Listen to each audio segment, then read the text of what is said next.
End of the road, boys. No, wait a minute. Let's go, boy. It's had its twists and turns. Wait a minute now. Now it deposits you here. Wait a minute. You have eluded fate and you have eluded me for the last time.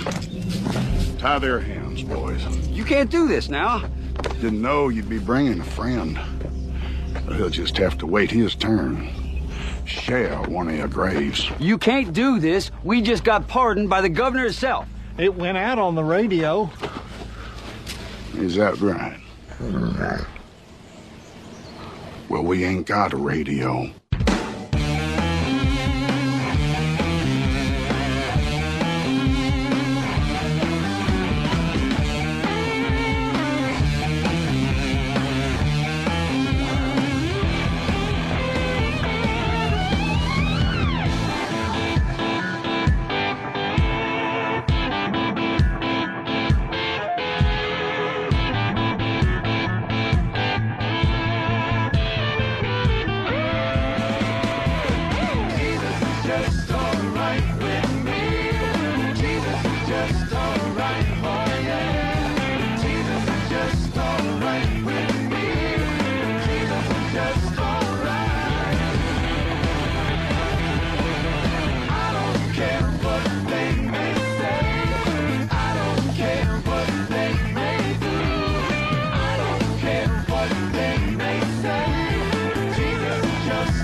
There it is.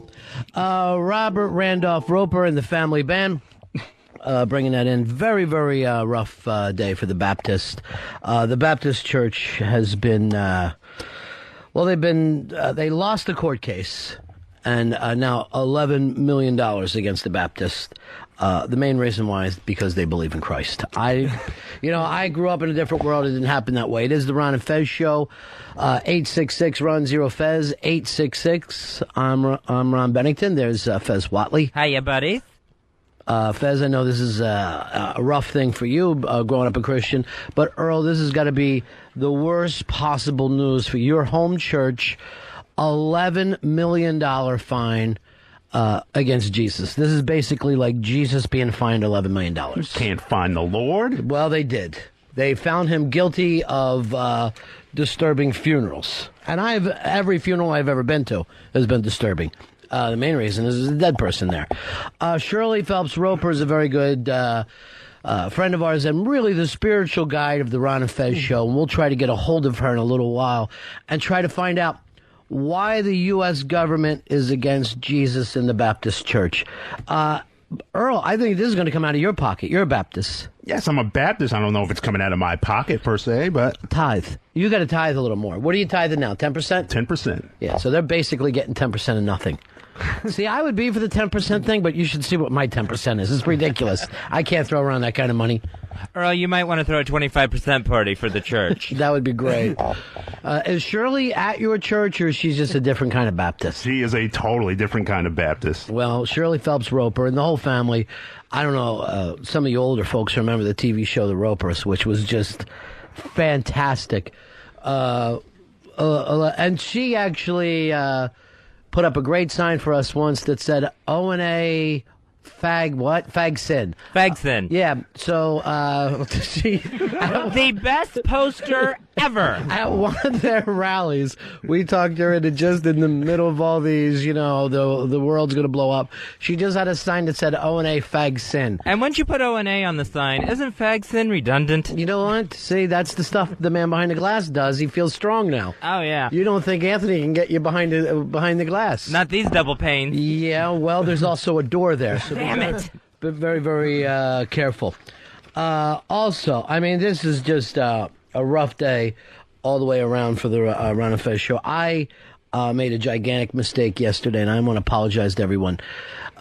There are two... we did the show where all the boys dressed up as girls yesterday. And, Dave, you still have eyeshadow on. Yeah, I feel comfortable with it. All right, I like having Fez comfortable, but the levels stink in here, Fez, so you've got to work with Earl after the show. Will do. Yeah. And he's constantly over there moving them as if it matters, rather than just... These levels are supposed to be set the same every day. Right. Earl, could you tithe on Dave and give him a 10% more boost? All right. Now the man behind the glass is talking like he was in here. He doesn't have the headphone levels up properly. That's what his problem is. Is that what it is? Headphone levels? All right, Earl, I got to find a spot for you. I feel like a Little League coach. I was a Little League coach for a while, and I had every coach gets the boy who can't play. Yeah. And you go, okay, it's the fifth inning. I got to put him in.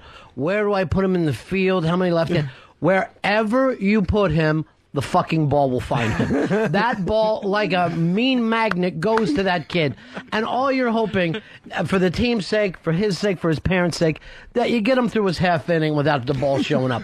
And time again, he'll get a slow roller that he should have, an easy pop fly, whatever it is, to just embarrass him. And that's happening to you now, Earl. I don't know, I'm just trying to make the adjustments along the way. He's complaining about the level. I'm trying to boost him a little. Hey, Ron is now he? Yeah, I'm not just you he. said raise the headphone level, so well, I did. Here's what I want, Earl. This entire studio was set up so everything goes to set. You hit into the computer, Ron and Fez, and the levels are the same every day. You're over there like you're fucking mixing a goddamn track. It's like fucking work with Jimmy Iovine. He's just fucking moving levels up and down and giving me the thumbs up like this is sounding great. It's not a music show. It's a talk show. Find the level, leave it there. All right, now let me go back to this thing. I got to apologize to Pal Talk. I made a gigantic mistake against Pal Talk. Fez, you're the executive producer now. Yes. There are 2 Ron and Fez Pal Talk rooms. Last time we did something for, I don't know, one of the Ron and Fez rooms, so then I said next time we'll do it for the other Ron and Fez room. And we made the mistake and we did not do it. 2 rooms, they got to get an equal amount of love between us, Fez. All right, there's 2 rooms, and we were somehow in the wrong room yesterday? We were in the wrong room yesterday, I don't even know whether we were seen or not, because these things, it's very, very important that you emphasize. It's like having 2 children, and you just can't pay more attention to the boy. You got to give the girl some love. Not if you're my mother. Right, exactly, and I don't want to be Beanie. That's what I'm trying to say here. I don't want to be Beanie. So, 2 rooms, and one is the big-ass room, and one is just the room. Ron and Fez showroom. Ron and Fez showroom. So we did 2 in a row in the Ron and Fez showroom, and we owe the big-ass room. And I'm going to say the buck stops here. I'm going to take complete blame for this and say this one's my fault. I don't know how the rooms work. I just have Sheepy put up pictures of the girls for me, and then that's it. So I guess they come from different rooms. Yeah, how am I supposed to know how all this works? Isn't it all Pal Talk? No. You're the executive producer. Right now, you're the man behind the glass. You're mean to people, but then you make sure everything else runs properly. And I understand, Fuzzy. I don't know how it works either. I have no clue. I found out yesterday we owe, and we're going to do a nice big show soon for the big ass room. Okay. And I just want to say, if you're on Pal Talk, the Ron and Fez big ass room has some of the best prices that you'll find. Also, balloons for the kids. The Ron and Fez big ass room. It'll take care of all your Pal Talk needs. So they're kind of sponsoring us a little bit. That's good. That's good. So next time, Fez, aren't we doing a hypnotist show? Yeah, we are going to do a hypnotist show with Don the Hypnotist when he returns. Now, there's nothing visually funnier than the boys getting hypnotized. Well, dressed as girls is funnier, but this is the second funniest thing that will happen, and that will be on the Ron and Fez big ass room. Okay. Hey, look, mistakes happen.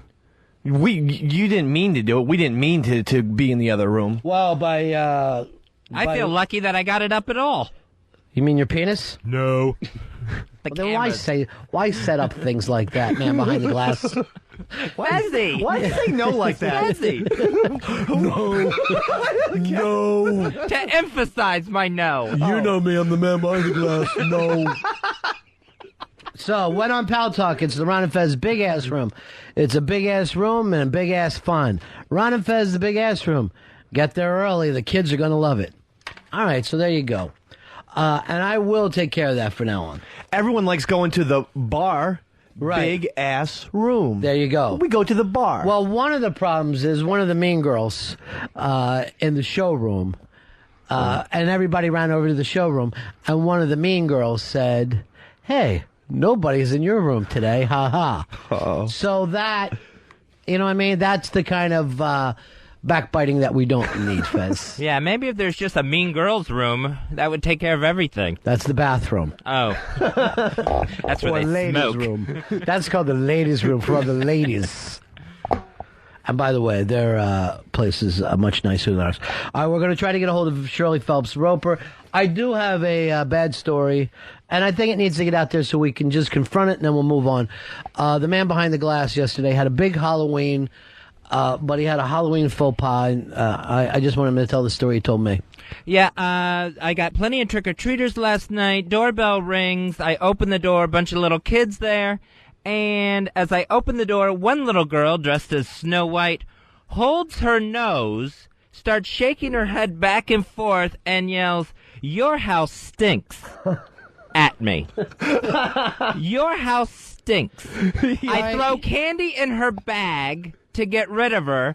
As she's walking back down my hallway, she's still fanning her face to get these noxious odors away, and tells her mom, "That man's house stinks." All right. Luckily, it's just a little girl, and that doesn't affect your well-being.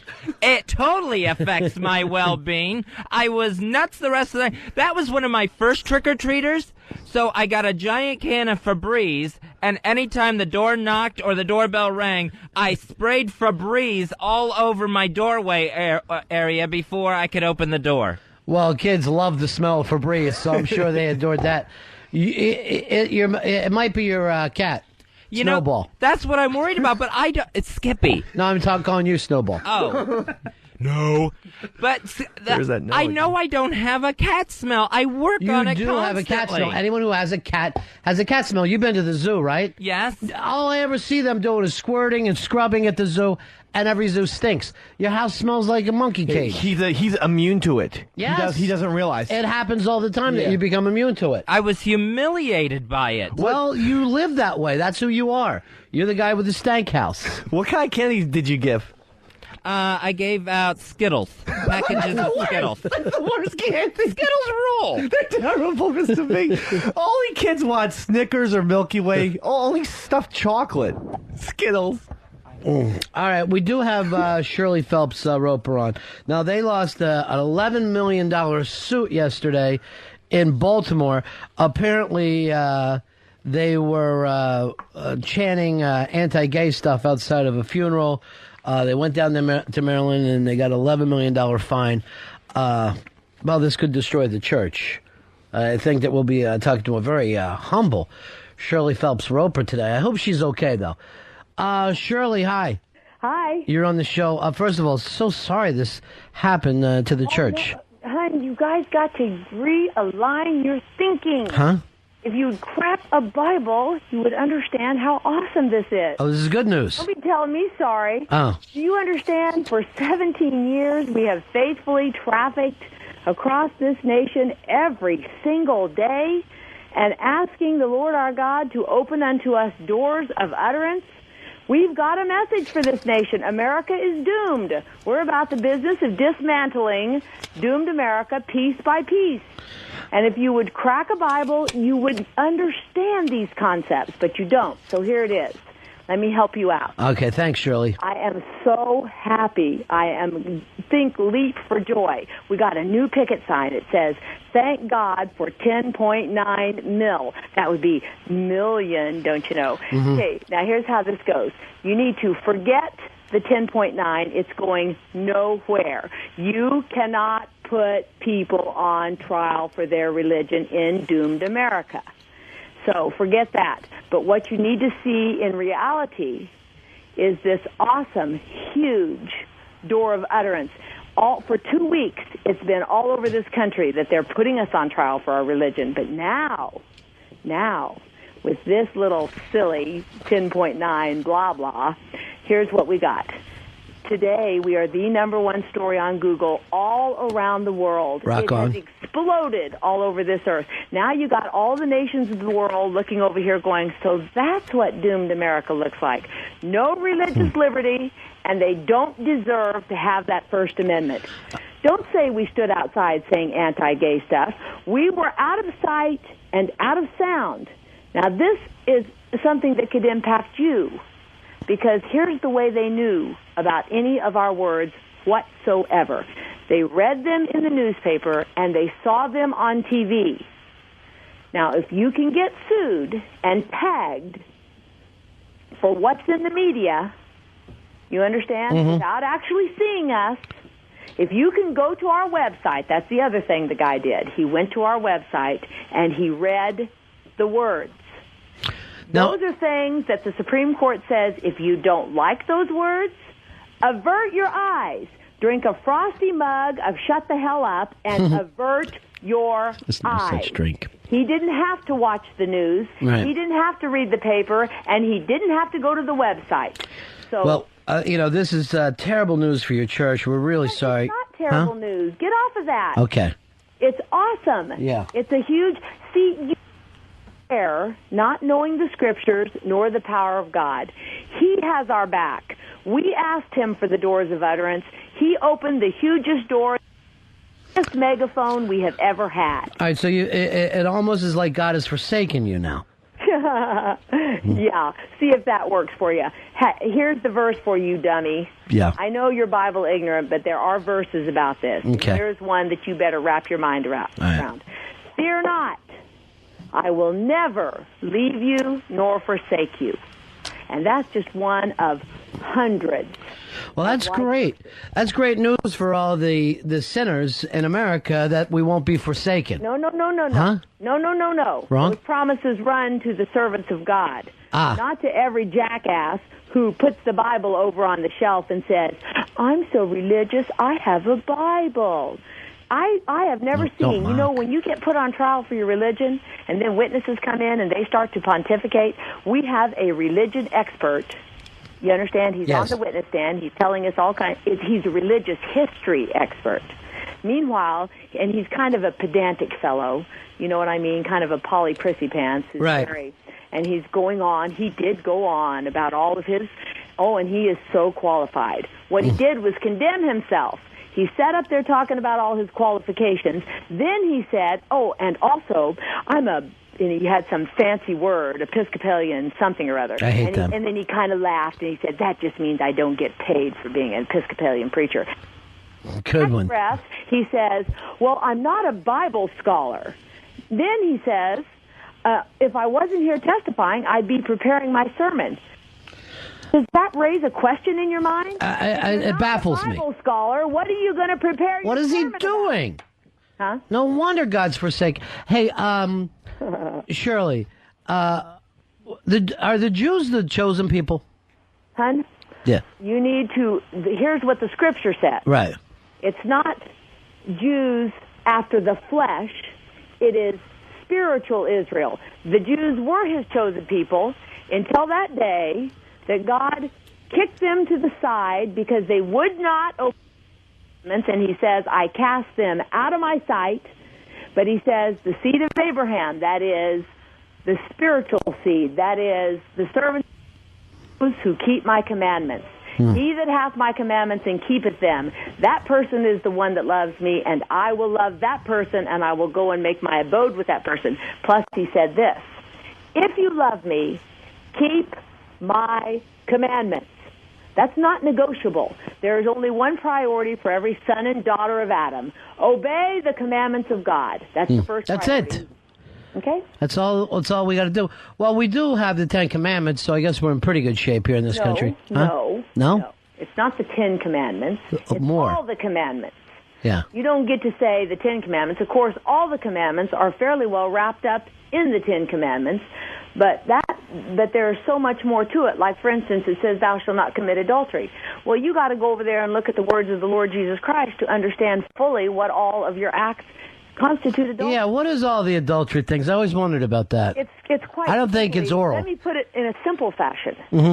Sex with any person outside of the one man, one woman, one lifetime marital bed is adultery. That's pretty dull, though, right? Only for a dumbass. Oh, I mean, got me. I have a husband, and I forget that. Right. It's not boring. It's exciting. You have a very exciting sexual life. It's all fine. The scriptures are full of sex. Is it okay to fantasize? What? Is it okay to fantasize I during? don't want to know about all your nonsense. No, but I mean, I'm trying to go over the adultery thing. I don't about your nonsense. But I am saying, is that okay? If you're with somebody and thinking about somebody else. I don't want to know about your nonsense. Okay. I don't want to know about what goes on in your dark, evil heart. Well, that's a book in itself, Shirley. Yes, exactly. So that's part of the problem. It's not just gays you're against, but anyone who enjoys sex outside of the dull thing that we set up with legally. I've told you what the standard of God is. Right. You obey that, you just prepare yourself for hell. And you know what? You will hear that faithfully preached from the servants of the living God. That's the only message we got for you. That's it. And there is no federal court in doomed America that is permitted to tell the Church of the Lord Jesus Christ what they can preach and where they can preach it. So you're going to take this up all the way to the Supreme Court? Well, of course, you see, that's the way we're going to preach to that rotten to the core Supreme Court that brought this wrath down on the heads of this nation. All these things are strictly in the hands of the Lord our God, and he with the overarching pronouncement that he will take care of us and keep us in all of our ways. And you've got to get the message out there. The message has got to be out there. Look, Do you know anyone who gets the message out like we get it out? Nobody. You are spreading what I consider Christian values. I know, hon, but isn't it a thing of amazement? This little tiny church plunked down in the middle of doomed America created such a stir in the whole earth. I mean, that's just goodness. But after this setback that you had, the 10.9 million. What setback? Oh, I thought you guys lost. Shirley, is there going to be a... It says on the front page of this paper I'm looking at. Yeah. Round 1, comma. Marines, dad. And underneath that little headline, which goes all the way across the top of the page, there is the biggest photo I have ever seen, because while that jury was in there doing their little bit of mischief, we were standing outside the federal court with our picket signs. So you can drag us halfway across the country and put us on trial for our religion, but we have signs and we'll travel. You're kind of like a Christian Partridge Family. We are very efficient, and we were singing. If you go to the Baltimore Sun's website, they've got a little video, and if you play the video, you can hear us singing God Hates America. Now, is that a new song? You guys always write a lot of new songs. Yeah, we write a lot of new songs, lots of songs. We wrote some really, really good ones while we were in Baltimore. Well, what are some of the biggies? Well, of course, God Hates America. Would you like us to sing? Yeah, I would love to hear God Hates America. Okay, and you can hear this on the Baltimore. Hey, where's Tim? Fez is here. Go say hi, Fez. Hey, I need my bass. Hi, Shirley. Never mind. Yeah, just step on. Sorry, what happened? God Hates America. Ready? Okay, yeah, here we go. Ready for this? Okay, here we go. God hates America, land of the fags. He abhors her, deplores her, day and night, all his might, all her ways. From her preachers, so-called, to her leaders, so-called, to her people, so-called, all of them. God hates America, the perverse home. God hates America, the dying soldier's home. Wow, harmony, way to go. A lot of harmony. That's right, man. We have... we know how to sing, and we know how to write the songs. You know what I would love to do with my connections in music business? I'd love to see you guys put out a CD. Well, we have put out some CDs. We got a couple. I mean, mass appeal, get it out there, get it on the radio stations, something that the kids would like. We do that. When you go to the Baltimore Sun and you can hear that very song being sung on a street corner with the video to go with it, how awesome is that? Fantastic. Hey, any chance at all you guys would maybe open up a Cubs game where you're just out there singing before, or even a seventh inning stretch? Would you be willing to do that? Well, of course, we would be willing. Sure. But they wouldn't do it. No. Because of the signs? No, because they're a bunch of craven cowards. Right. They know that the backlash from that would be more than they could ever deal with. Well, we know it's pretty busy over there. I'm going to let you go. And once again, just so sorry about what happened here with the 10.9. And I'll tell you what the Lord Jesus Christ said when they were busy weeping for him. Yeah. He said, don't weep for me. No. Weep for yourselves, because your destruction cometh. Wow. All right. That's heavy. All right, Shirley, best of luck, and I hope you can come back from this one. I know it's rough. Right. All right. Bye-bye. Bye-bye. Oh, she's the best. That's the spiritual advisor for the Ron and Fez show. Shirley Phelps-Roper. You could just hear how many news organizations are calling her now. The phone's just beeping the whole time. That God hates America, so-called. So-called. That's going to be a hit. Oh, yeah. That could be the title track. I want to be her Reuben Kincaid, and I can't seem to get her to see that there's a gigantic market for this. I liked how even the people were so called. All right, so this is good news. I know we all got up this morning, we saw the paper, and we all felt terrible about the Baptist Church. Earl, this devastated you. Don't be, because they're going to end up like Jesus. He got crucified, right? Yeah, but he came in the press as well. Yeah. Yeah, the press was terrible on Jesus. No one ever thinks of that now. He had his detractors. So does Shirley. She was hard on the Cubs, huh? Yeah. Why did she have to take the Cubs down a peg? You know, because they've never won. They've never won in, 100 years now? 1908. Are they the team with the biggest drought ever? Pretty sure, yeah. Yeah, 99 years. Yeah, 1908, yeah. So if they don't... They got 99 problems, but a championship ain't one of them. So Shirley Roper, and this is bad news for the Jews, because your religion hasn't gone straight to heaven, right, Earl? Yeah. Yeah, they're not. They have made their own problems. Yeah, I was looking at a couple of loopholes. She closed all those. Yeah, she closed. Yeah, she closed every legal loophole. When you listen to this, does that even make you feel more Christian? It makes me question it every once in a while, but she's out of her skull. I mean, she's like, I'm very happy. I'm like, oh, you're $1 million in the hole. How can you be happy about that? All kidding aside, the thing won't hold up. You cannot find somebody $11 million. If a piano fell on your leg, you're not going to get $11 million. How the hell is she's a mile away and yelling this shit out? And she is right. It's only the media. What the fuck? God, how I hate Danny. I just despise him. So do I. He's running around with Baby Girl. And he fucking got his guitar signed by Slash today. And all I had him, I said, can Slash sign my book that I paid $30 for? Yeah. And Roland said no. Of course Rowan said no. Look at Danny laughing at you. The fuck? I said, just have Slash sign a Post-it. You know what? Let's get even and let's all go over there and grope Baby Girl. That's the only way. That's it? Yes. That's how? That's the only way we're going to get back. Didn't I send out for a little present for Dave? Yes, and it's here. Well, what are we waiting for? Bring in a little something. This is from me and Fez. No. For you. Because Why? you give and you give and you give. Because you're the perfect producer. Here you go. What? For a little Jameson for the show today. Yeah! Because you're the birthday boy. You like? Yeah. Oh my God, my arm. He's hurt his arm. He was on a Fucked up stumbling, bumbling drunk last night. Pop that thing Thank open. you so much. That's a bit of the Irish. Earl, give him a little bit if I should fall from grace from God. That's my favorite song. I know. I wanted to open the show with that, but Earl's like, I got a black man singing. I go, okay, put it on. Thank you very much, Mr. B and Mr. W. You take a big pull off that Jameson. Now, why is Danny with Baby Girl?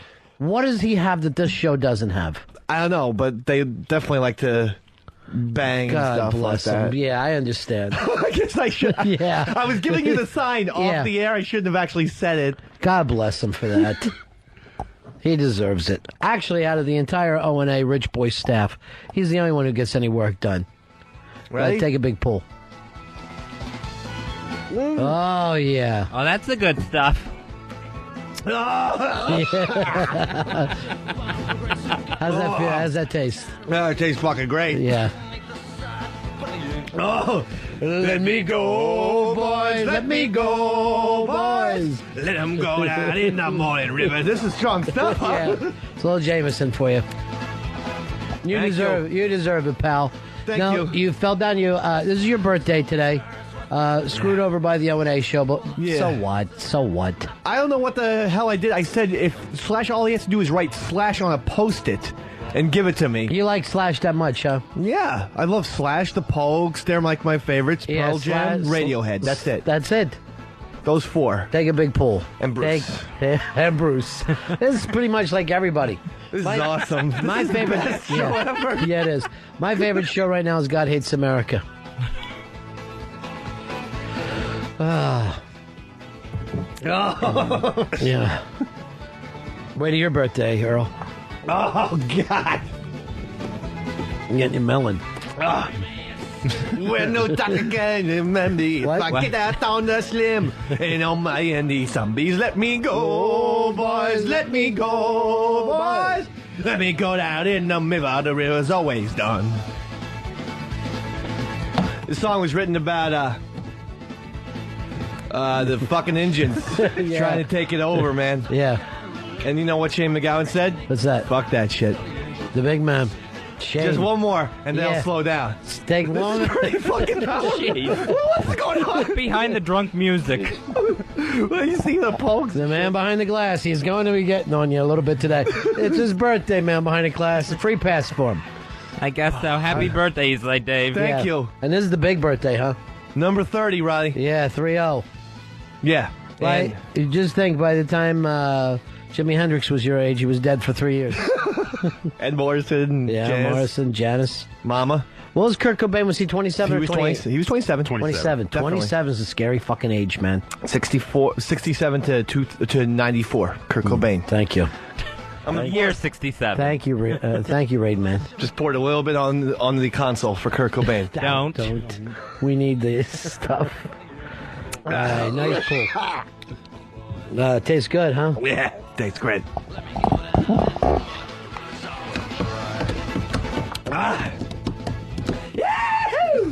Oh! What Hit you happened fast, what doesn't happened it? to your arm? I am so stupid.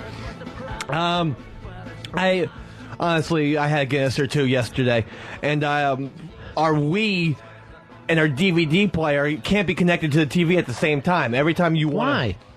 No idea. If you want to play the DVD, you gotta do that. If you got to put in the cords. If you want to play the Wii, you gotta take out the DVD cords, put the Wii in. Right. And after a few beers, and in an awkward position, I fell down, and every single video game and digital video disc I own was on top of me, like the scene from Star Wars where they're in the You were trash drunk bin. off your ass. And I can't move my arm up. I think you probably got to play Wii tennis. I'm so good at that. I remember that scene from Star Wars where Han Solo got hit with DVDs. Oh, the man behind the glass. Give him a little pour and send it over. Really? Yeah. Pour it underneath for him. A glass for the guy behind the glass. I'll gladly accept. You sure you will? I will too, but, I'll fucking lose a chip. Like I give a shit about that anymore. To Eastside Dave. Yeah, Fez. Whoa! All right. Woo! Play it strong, though. Nice and Irishy. Yeah. Ooh. All right, it's burning now. Dave, I wanted to do something today where all your best friends called for the show. Oh, today. my God. Some of your best friends. Here's a best friend of yours. All right. Go ahead, Eastside Dave's best friend. I want to say happy birthday to Eastside Dave, but he'll never guess who it is. I don't know so far. Who? Give me a clue. Well, I love what you do. I think you're very talented. I know you have red hair, and so do you. Sometimes you shave it. Sometimes you let it grow. Sometimes you have eyebrows. Sometimes your brow says no. Who am I? Only a guy who could write that kind of poem was in Jerry Maguire. Is this Mr. Hollywood? What a jackass. He read the monitor. Mr. Hollywood. I don't have the monitor in front of me. Yeah. Hey, Big Dave, happy birthday, and please, I need you to do a double shot for me, my man. Thank you, Mr. Moore. California. More drinks for Jay. Mr. Moore and I now are 30s pals, because he's in his 30s. That's great news. I'm right. I got my back hunched up like a 40, so. Double shot for Mr. Moore. Double shot power. Room in the ceiling 40. All right, there it is. Double shots. Just did a nice double Happy shot. birthday. Look, thank you, Mr. Moore. Mr. Hollywood. All right, take care. There's Jay Moore. I Boy, love we're that talking to all our buddies today. Jay Moore, Shirley Phelps-Roper. I love that guy. He goes to Tom Cruise. Hey, I'm going to fire you right in the restaurant. Yeah, but he didn't make it up. Let's face it, it was in the script. He says a lot funnier stuff than that on his own. Marianne's got a little spy report for us. Spy report. Spy report. Spy report. Spy report. Spy I report. heard that another guy got taken down today by the saying the N-word. Who's that? Dog the Bounty Hunter. His show was canceled. #1 show on A&E TV, and his show was canceled because his son was dating a black girl. Yeah. According to the, I actually heard the phone thing was on TMZ last night. His son must have turned this over to the media, and Dog saying it like, was private. yeah, the phone call. And he's like, I don't even know what you're doing, marrying a bleep. A lot of times we say bleep around here. They kept bleeping it out. Wow. So I assumed that was the N-word. So Yes. they took his show away. They pulled it. #1 show on A&E TV, and it's already pulled. That Already sucks. gone. That sucks. Yep. Yeah. Isn't that crazy? I mean, it's getting a little crazy. That one is crazy because, again, it's not a statement that he made in public. He made that statement to his son in a phone call that he did not know was being taped. And Exactly. It's insane, Earl. I mean, even to you, you've got to agree that that one's crazy. Well, you don't use the word at all. You know what I mean? Why? Can I ask you something then? Why do these rappers have a show? Why do these all these other people able to do their job that use the big N word. I mean, I don't recall like Flavor Flav show dropping the N-bomb or... He's never used it in a song. As far because he did not do it. He didn't do this on his show. He didn't do it at work. He did this on a phone call when he was upset with his son. No, and I understand that, though, but you have to be very aware that... I'm trying to tell you. Are you telling me Flavor Flav or I Love New York, none of those people have ever used the N-word in their private life? Oh, in their private life? More than likely. Then pull the fucking shows. Either pull the shows for everybody or pull the shows for no one. It doesn't make any goddamn sense. And Earl said disparaging things privately. Everyone has said something that would not pass the muster. That's why, first of all, now you're getting to the point where you can't have private thoughts. That's the scary fucking part of this. Now, first of all, Dog the Bounty Hunter, it's an idiotic show. I'm sure his fans are idiots. You're going to watch a show about a guy who runs around and grabs people. I don't see how that's entertainment. That, to me, it's already a fucking hayseed heaven. But the guy said something to his son privately. That fucking thing was taped without Dog's knowledge and given out to the media. Why doesn't that get on anybody's nerves? Well, that part should get on it, but we are in this age now where public figures, they're taped constantly. First of all, watch your language. Public what? Figures. All right, never mind then. You're completely right to use that word. But if you just change one single letter, I'm on you. But public figures, they're taped. Public figures are taped constantly now, whether they want to or not. And you have to be, I guess, more aware of that and be very careful what you say. Why? What the fuck is this? Russia? Where we have to be careful what we say on the phone to our own son? It's ridiculous. It's the same thing with Baldwin. That's the whole fucking reason we have America. So you don't have to be careful what you say, Joe Stalin. Drink up for the America that we used to have. And I'm drinking too. I'm fucking tired of this sobriety. I'm going to drink for Dog too, Mr. B. And after this shot, I'd like to sing you something. All right. Here's the dog. You're not very good at drinking. Oh, no, it tastes great. Yeah. The criminals all around you, in your heart. Oh, you can fight them if you want to, but you don't know the dog. I'm the dog, the big bad dog, the bounty hunter. Yeah, that one's for Doggy. I'm going to pour a little bit on the studio in honor of Dog right there. And Kurt Cobain. Gabe, you're on Ron and Fez. Hey, what's up, guys? Yeah. I wanted to let you guys know, I found it ironic that, like, a year and a half ago, Pat O'Brien had his, crazy phone call. And, of course, it wasn't racist, but it was highly sexual and disgusting, and he was back on the air 2 weeks later, and that was a phone call, so it should be the same thing. Well, he wasn't on the air 2 weeks later. It was more than a year and a half ago, and he went to rehab. One thing you got to do in this world is go to rehab. If something happens to you, go immediately to rehab. But it is, you're right, the difference came down to the dreaded N-word. He used the word that cannot be heard, even in your own private thoughts. We're juveniles, I think. Right, you know what? I think you're done drinking for a while. Put that up. No. Put that up. Just one little sip. No, because you've got a big day ahead of you. You got to pace yourself. Okay. I feel bad about the Slash thing today. Yeah, I just want SLASH. He is a hero, a guitar hero of yours. That's all I wanted. And who wouldn't get this for you? Rolling motherfucking. Yeah, rolling motherfucking. And Mr. B, yeah. I typed it out on the word processor. I said, to Dave. Right. From one guitar hero to another. Wow, that's great. Slash. So he didn't even have to think of what to say. Right. They couldn't get it done. Couldn't do it. You know what? I might rip up my Slash book. That would be great. You know something else too, and I'm not going to make a big deal about it, but O&A could have taken care of you on that. You know what I mean? Yeah. I mean, of course, Roland's a fucking idiot, but O&A, what have you done for them? You come in here, you made out with Earl, you took your pants off, you ate shit.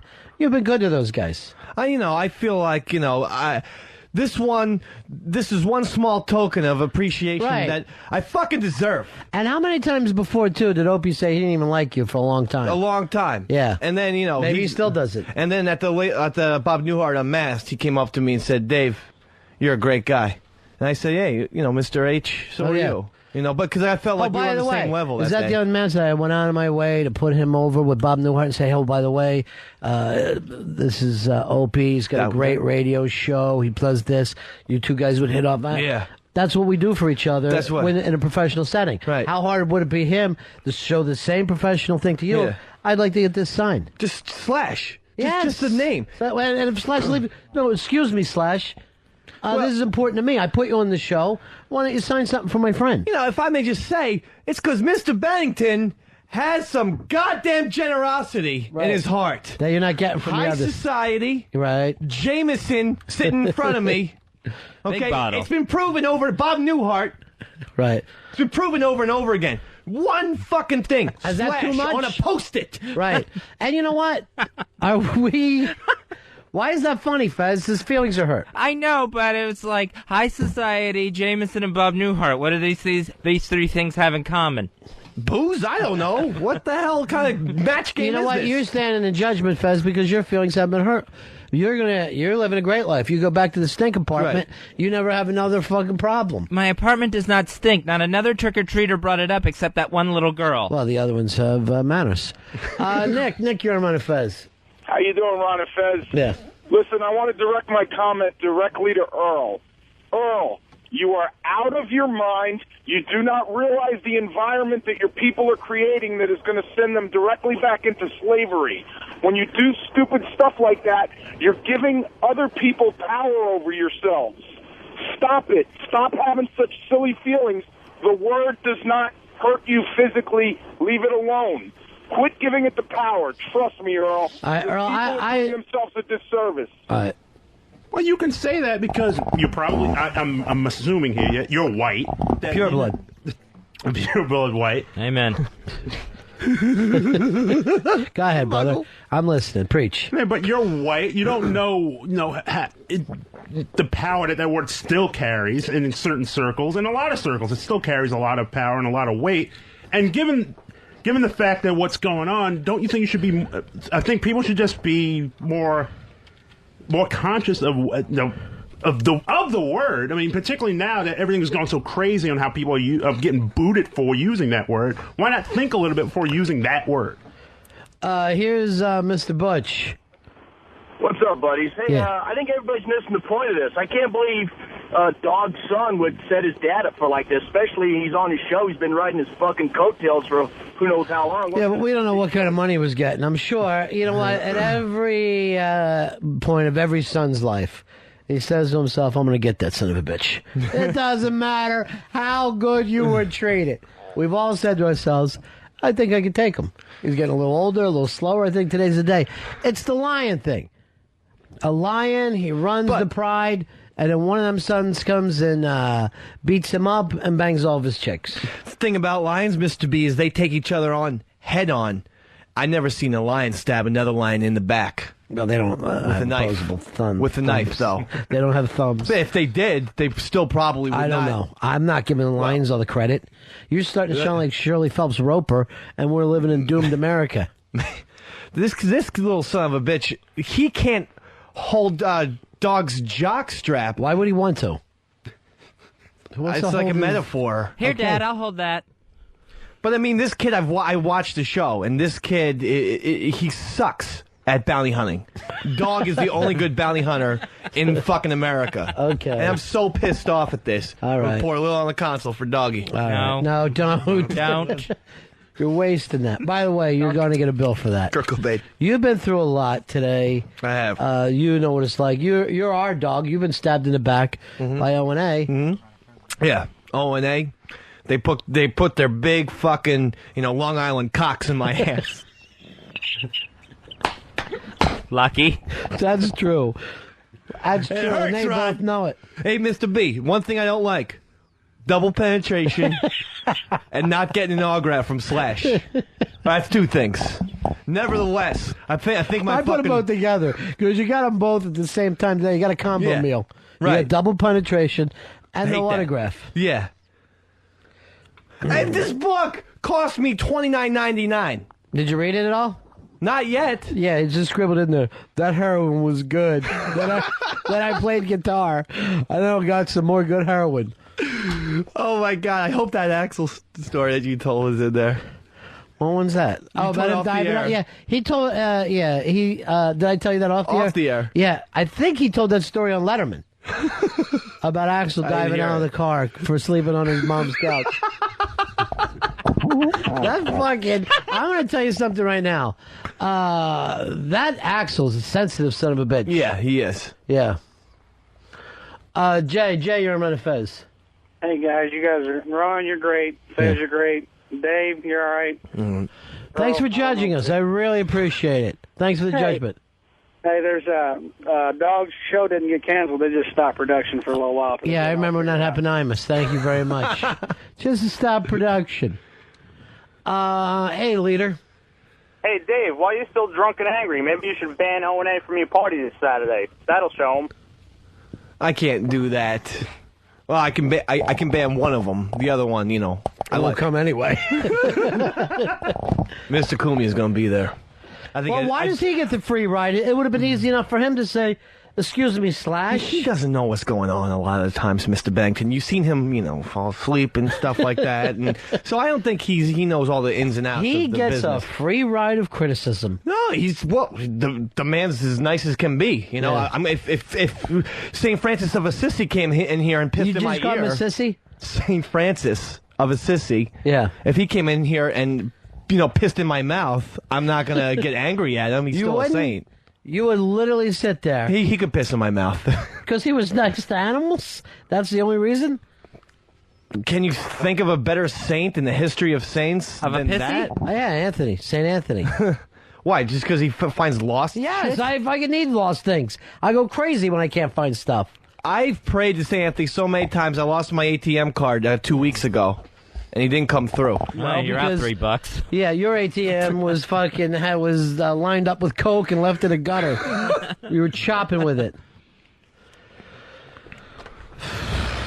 You're killing me. You're killing me, Earl.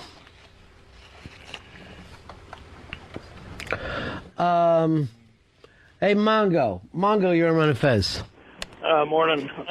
Happy birthday, Dave. Thank you, Mongo. Hey, if the thing with Dog is he gave his son an ultimatum. He says, don't take the black girl. If you do, then you won't have a job. So if your parents give you the ultimatum of don't have a Jewish wife, otherwise you won't see us as parents, what would you do? I mean, he basically gave him an ultimatum. I would, I would still go out with the Jewish chick, but I would not set my parents up. I mean, how fucking ungrateful is that? They gave birth to you. At least the mom part of it did. Earl, you've never heard your parents say anything bad against white people? Generally, no. Not at all. Not generally. I'm saying, did you ever hear them say anything like, well, white people are like that? Or here's what white people do? Not from my mom. My father, he said a few things in anger. This is a post-dog world. He's better be careful about what he says. He better watch what he says. But he won't say like whitey or cracker or, I mean, he won't use a direct. Why are you using it in front of me like that? I'm just. Seriously, do you know what that does to me? I'm quoting. When I hear whitey. I'm only making a quote. Well, what happens when everyone else quotes? Then you get your feelings hurt. That's what happened to you the other fucking night when we were talking about Curb Your Enthusiasm. Your feelings were hurt because it was a quote taken out. Yet you feel you can do it easily. I don't feel I can do it easily, and I'm not comfortable saying it, but I quote. I'm only using. Why did you get mad for Larry David quoting? Well, the whole setup, I mean, I just thought he didn't have to even go into that brand of... Why couldn't you have said W or C? But that would have had no... I would have known. Believe me. I used to get taunted like that. Hey, Whitey, great house. Hey, Whitey, you live with both your parents. Hey, Whitey, why don't your dad go pay some taxes? I had to put up with it constantly when I was a kid. Hey, Whitey, another great pair of shoes. Yeah. It was horrible. So mean. I've heard Earl. Oh, hey, Whitey, how come there's a bow on a Corvette? Oh, it's your birthday. That was terrible, Earl. Pouring a little bit for Corvette right here on the console. Don't. But Corvette Summer. I've heard Earl use some very derogatory terms that he quotes. I can't even say them. But they rhyme with hag and starts with an F. Yeah, you do that all the time. He says it all the time. You do a lot of what I consider hate crime, sexual hate crime, all the time. Yeah. There's K-Rob. K-Rob, that name doesn't work for you, by the way. You don't think so? Your new name is Bob Bob. Oh, I love that. That's perfect. Maybe Coco K-Rob? No, that's stupid. It's too long. It's ridiculous. You're Bob Bob. You look like a Bob Bob. Yeah. This is the third name change for K-Rob. I know. We'll get it right. And maybe once his bet will work. He still can't make that happen for us. I'm trying. Here's Scott. Scott, you're on Ron and Fez. Hey, this is Scott. Yeah. What can we do for you? I just, I don't know, Earl, do you know how offensive the word cracker is that you just used? Do you know the history and the hurt associated with that word? You don't even know what it means, Earl? I can't imagine you're even on the air anymore at this point. Well, I'm probably wrong, but the cracker I believe black people came up with cracker. Yes. And it was referring to slavery days. Yes. In what way? With the way they would crack the whip. Yes. Now, how would you like being called a cracker? One who whips people. It's hurtful. I don't like that. When I would be called cracker when I was a kid, I used to go home and cry sitting in my jacuzzi playing with my video games with a solid diamond computer. So it was very, very hurtful for me. Yeah. I don't even care if I'm Indiana Jones, who is quite adroit at cracking a whip. I still would not want to be called a cracker. Here is here's Jeannie. Jeannie, you're on Ron and Fez. Hi, I just wanted to tell Dave happy birthday. Oh, thanks, Jeannie. I have a suggestion. Why don't you take the book you bought back like the intern and get your money back since you wouldn't sign it? See, you know what you ought to do? Take that book that you bought wipe your ass with it, leave it in O&A's office. I think I'm getting that book. What do you got, an idea? No. Uh-oh. You gave it to me. He's got an idea that quick. And he must act on it immediately, or it will fall out of his ears. These are not the droids you're looking for. He just hops up and runs. He had to take off. 30-year-old infant. Here's Trey. You're on Ron and Fez. Hey, what's up, man? Yeah. What can we do for you, Trey? You're on the air. I just want to ask, I'm a black man, and I want to ask Earl, how does that word have power? How does the N-word have power, Earl? It's just, for me, personally, it's just a vile, ugly word that just describes black people in the worst possible way. So... How is that but how is it possible that it's okay for any black man to use it, but when a white man uses it, he loses his job? No, I don't like the word in any context at all. I don't like when black people. To me, black people using it is just as bad as white people using it. But the power of the word comes from the person receiving it, not the word itself. And I understand that though, but why use the word at all? I mean, you can find another word to. Why not say? There's no other words that we could call black people that annoy you and that you don't want used. I mean, like what? We could go on and on and on, and there's words you find offensive, Earl. Earl, you're going to tell me that you don't know somebody that you have called that word ever? In any context, no, I've not used that word. Reggie Jackson. No. Okay. Never. When you were a kid and you didn't run out of the ground ball. When you would dog it, I'd boo. You never called your brother that word when you guys were fighting? No, never. I find that hard to believe. As a black man, it's impossible for you to grow up in this world. Earl, you and I are about the same age. It's impossible that you have grown up in the 70s and in the 80s and you never used that word. No, I'm telling you the truth. I have not used that word in any context. I always hated the word. Always. All right. I just don't understand how you can give power to words unless you yourself give them to them. Anybody can call you anything they want to. If you don't answer to it, it has no power. But that word has been used for so long, and 90% of it very negatively. What's the other 10%? Show me one of the positive ways it's been used.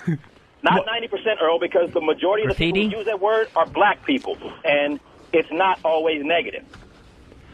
And I understand. Like, what's up? And I understand that, but why can't you say, what's up, brother? Or, How come you never say that to Mars? He's not even black. He uses it all the time. And I've been very upset at Mars for using that word. I'll go like, hey, behind his back. You don't have to use that word. I mean, you could use something else. Just why use the word at all?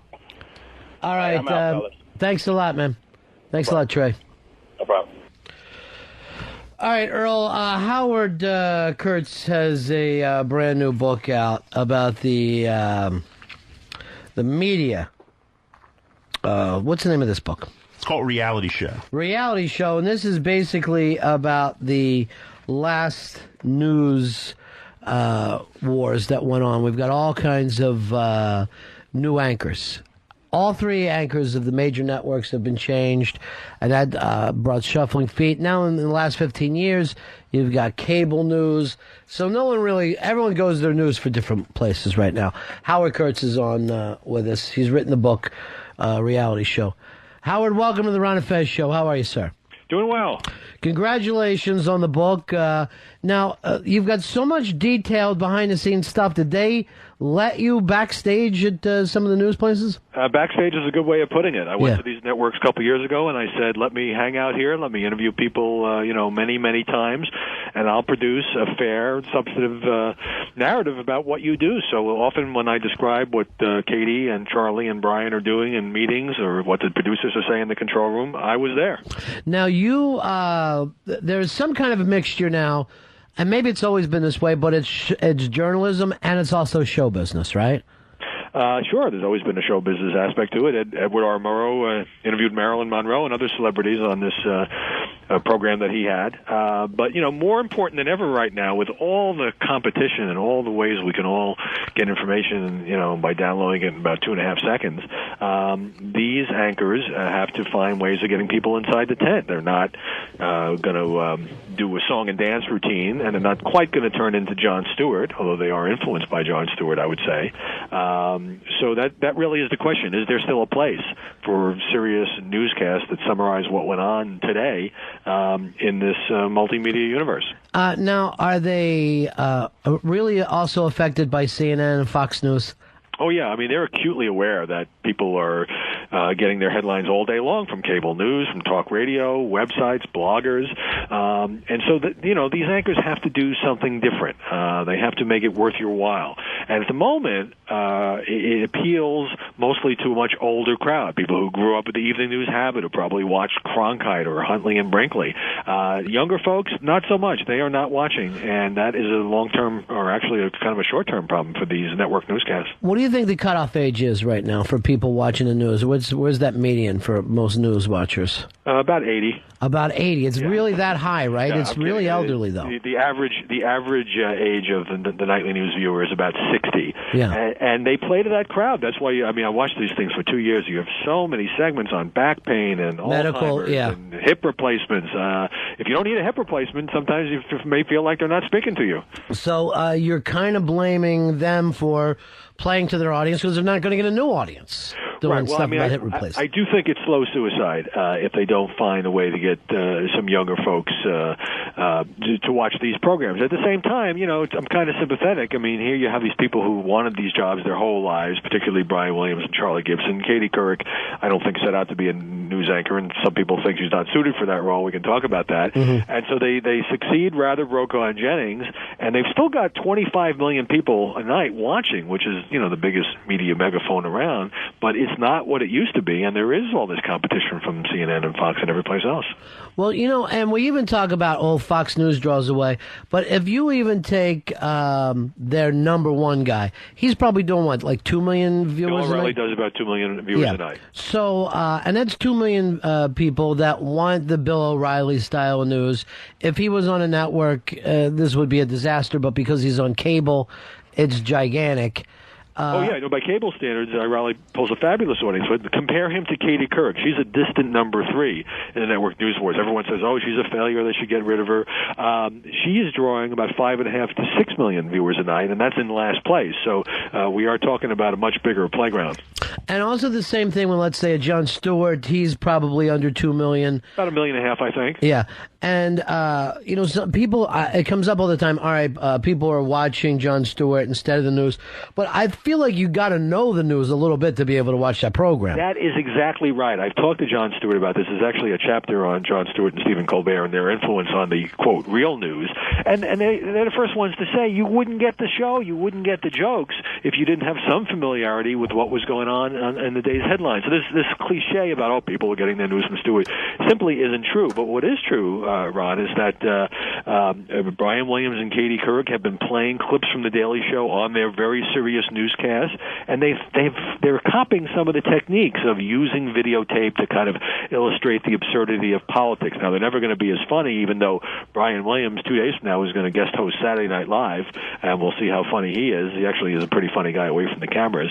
But they have had to learn from the Jon Stewarts of the world that sometimes anchors can take themselves a little too seriously. Well, I mean, one thing that Jon Stewart has done a great job with is going back and showing clips from kind of, I guess, would you say flip-flopping or everybody saying it together. And the thing that, I mean, to me, he's as at least as tough on the media itself as he is on politicians. Oh, absolutely. I mean, the whole premise of his show is to sort of make fun of the conventions of television news. And it's funny that journalists who are often being mocked, and I've been kicked around a few times on the show, I was on a couple of weeks ago, they're the biggest fans of the show because they're the ones who most deeply understand the absurdities of their business. Now, here's an example of what you're talking about. A few weeks ago, Hillary Clinton did what's called the Phil Ginsburg. She went on all 5 Sunday shows. And Jon Stewart cut tape from those appearances on Face the Nation and Meet the Press, and he showed that every time that Hillary was asked a reasonably aggressive question, she would go, ha, ha, ha, ha, ha, ha. She just kind of tried to laugh her way through the tough questioning. That became a story only because of Jon Stewart. I played it on my CNN show. It ended up being played on the CBS Evening News. That's the kind of thing where he is sharper and quicker and maybe more, a little bit more cutting edge than the traditional newscast. All right, so here's something else that he does on the show that is amazing to me, and that he'll show how on any given day, every show starts to use the same new term. Whether it's Hannity or O'Reilly or whatever, all of the kind of, I'll just pick out the right wing guys now, but the left wing does as well. And they'll all of a sudden have the same desire and want to hit this thing. And you're like, well, where do they first get that from? Who's handing down, here's today's hot term to use? There's a memo that goes around. It does seem that way, though, right? It does, particularly in the opinion shouting arguments on cable. Suddenly, these talking points bubble up, and a remarkable number of people seem to use the same phrases. The administration is pushing some point. Is suddenly people who are either administration officials or their conservative allies will start using that, and that's a perfect example of where a sharp-eyed journalist should point that out. And Stewart, I've been over there. He's got like this huge staff of, they're all 19, and they're all sitting there glued to TiVo, and they find these patterns in a way that maybe the network news folks should do a little bit better job of doing. And again, just to point at the media, Colbert did such an amazing job when he went down for that dinner in front of the president. He kind of ripped the president, but ripped the media for blindly following the president into the war. And in my opinion, I might be wrong about this, but since that night, I think the media has turned it around and started being rough on the president. Well, I would differ with you there. I show in my book that as early as 2005, and certainly that's late in the game, and I'm the first to admit that all of the establishment media did a lousy job during the run-up to war.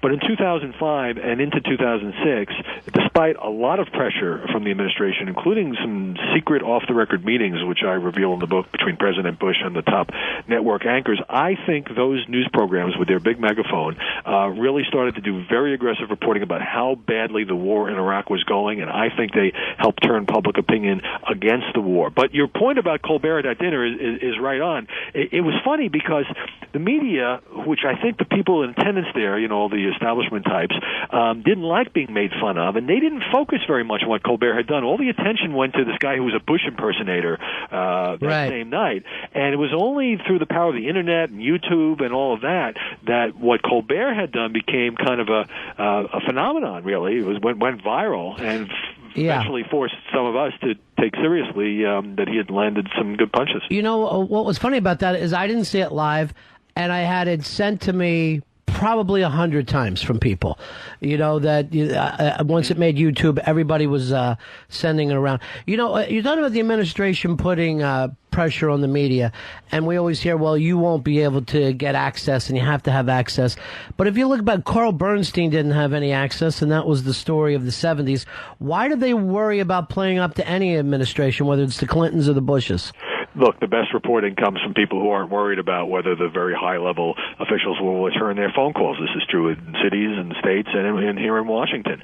But there are consequences. I talk about in reality show how Katie Couric was frozen out by the Bush White House for 5 years. She couldn't get an interview with the president. She couldn't get her phone calls returned. Not for anything having to do with the war. This goes back to 2001 and an aggressive interview she did with Laura Bush, in which Couric pressed the First Lady on her views on abortion. And the president was so mad about this that he just decided to freeze her out. It wasn't until she took the leap from the Today Show to the CBS Evening News that White House Counselor Dan Bartlett went to his boss and said, okay, we're going to have to give her an interview. She's one of the 3 anchors. We have to do business with her. But you are right in that it should be about hard-hitting reporting. And obviously, you got to have sources. You got to have some people talking to you. But journalists, whether it's at the network level or anywhere else, shouldn't be shy about being tough on those they cover out of fear that, I'm not going to get an interview with the president or the vice president or the secretary of state. We're talking with Howard Kurtz, his brand new book, Reality Show. If I was to compare your book with anything, it would be Late Shift, because it really is interesting the way the business of television works as well. I don't think everybody is always that aware of how much the branding of any of these people, how much importance that the networks put upon it. And there is a lot of business to what goes on in journalism. Sure. And what I try to do is to just explain to you from behind-the-scenes perspective, who these anchors are and the network news executives and the producers and how they make these decisions every day. For example, Charlie Gibson had to decide whether to put on the air the first email that his staff had obtained from Mark Foley, the Florida congressman who was sent this note to a 16-year-old house page saying, send me a picture of yourself. And Gibson decided that email in and of itself, this is before we knew that there were hundreds of sexually graphic emails and instant messages, wasn't strong enough to go on his broadcast. And so what happened instead was that his top investigative reporter, Brian Ross, broke the story online, and the next day Foley was gone. And so it shows you how the Internet has come into play in a way that wouldn't have happened 10 years ago. But I also try to show you the lighter side. I mean, these people may have make a lot of money and may have very glamorous reputations, but they're human beings. When Katie Couric was flopping after her first few months and the ratings were just heading south, her first producer got fired, and the new producer was sent over to her apartment in Manhattan for an interview.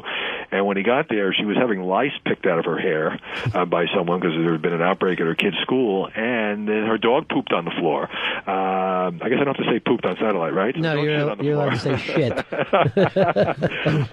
And there was also an interview that Couric gave to Esquire magazine in which the reporter suggested that she had become such a huge celebrity that she was no longer the girl next door, and so she said, "You think you don't know me anymore? Bite me." And at CBS, people for days were going around saying, "Our slogan has gone from that's the way it is to bite me." Bite me.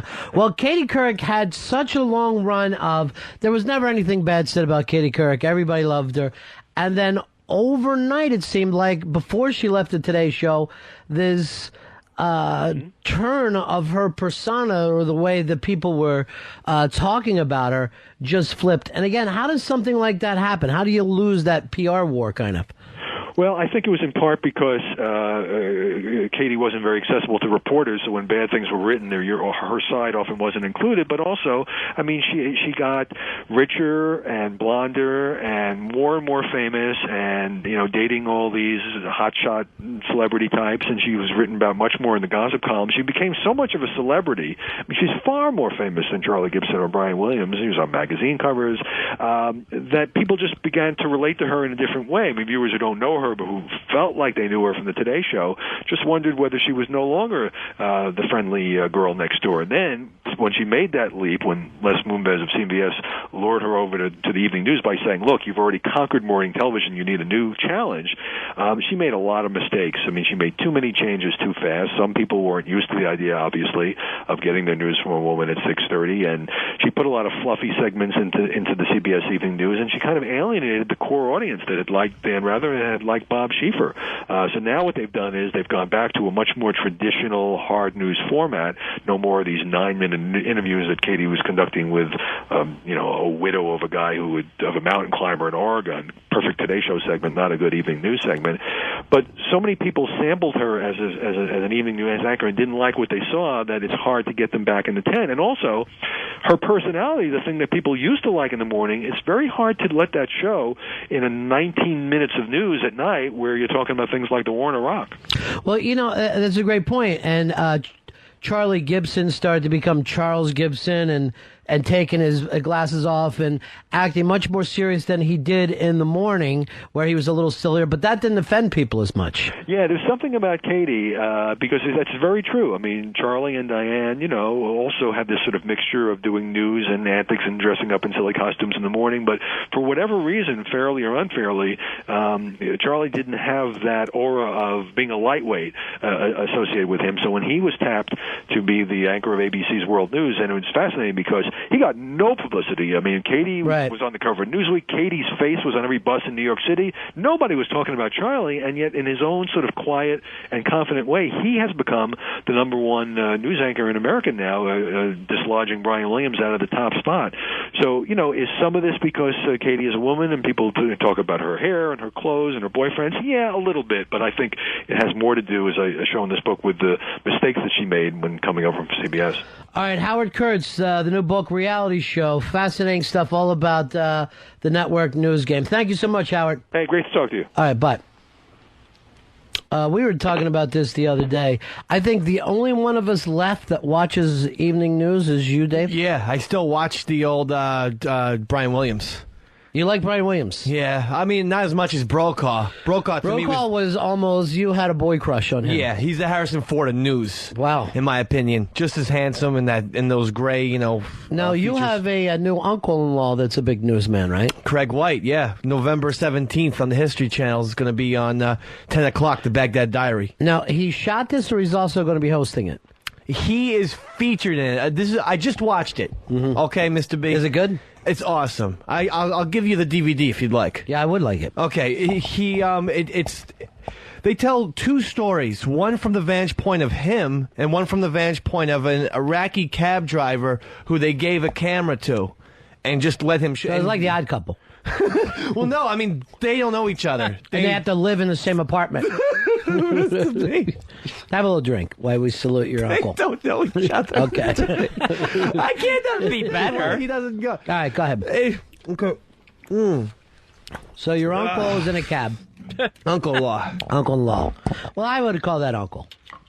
Okay, so he's not in a cab. He was the original guy who was embedded. It was him and David Bloom who were the first fucking guys. Wow. David Bloom, of course, died in the line of duty there. And he sat too still. Right.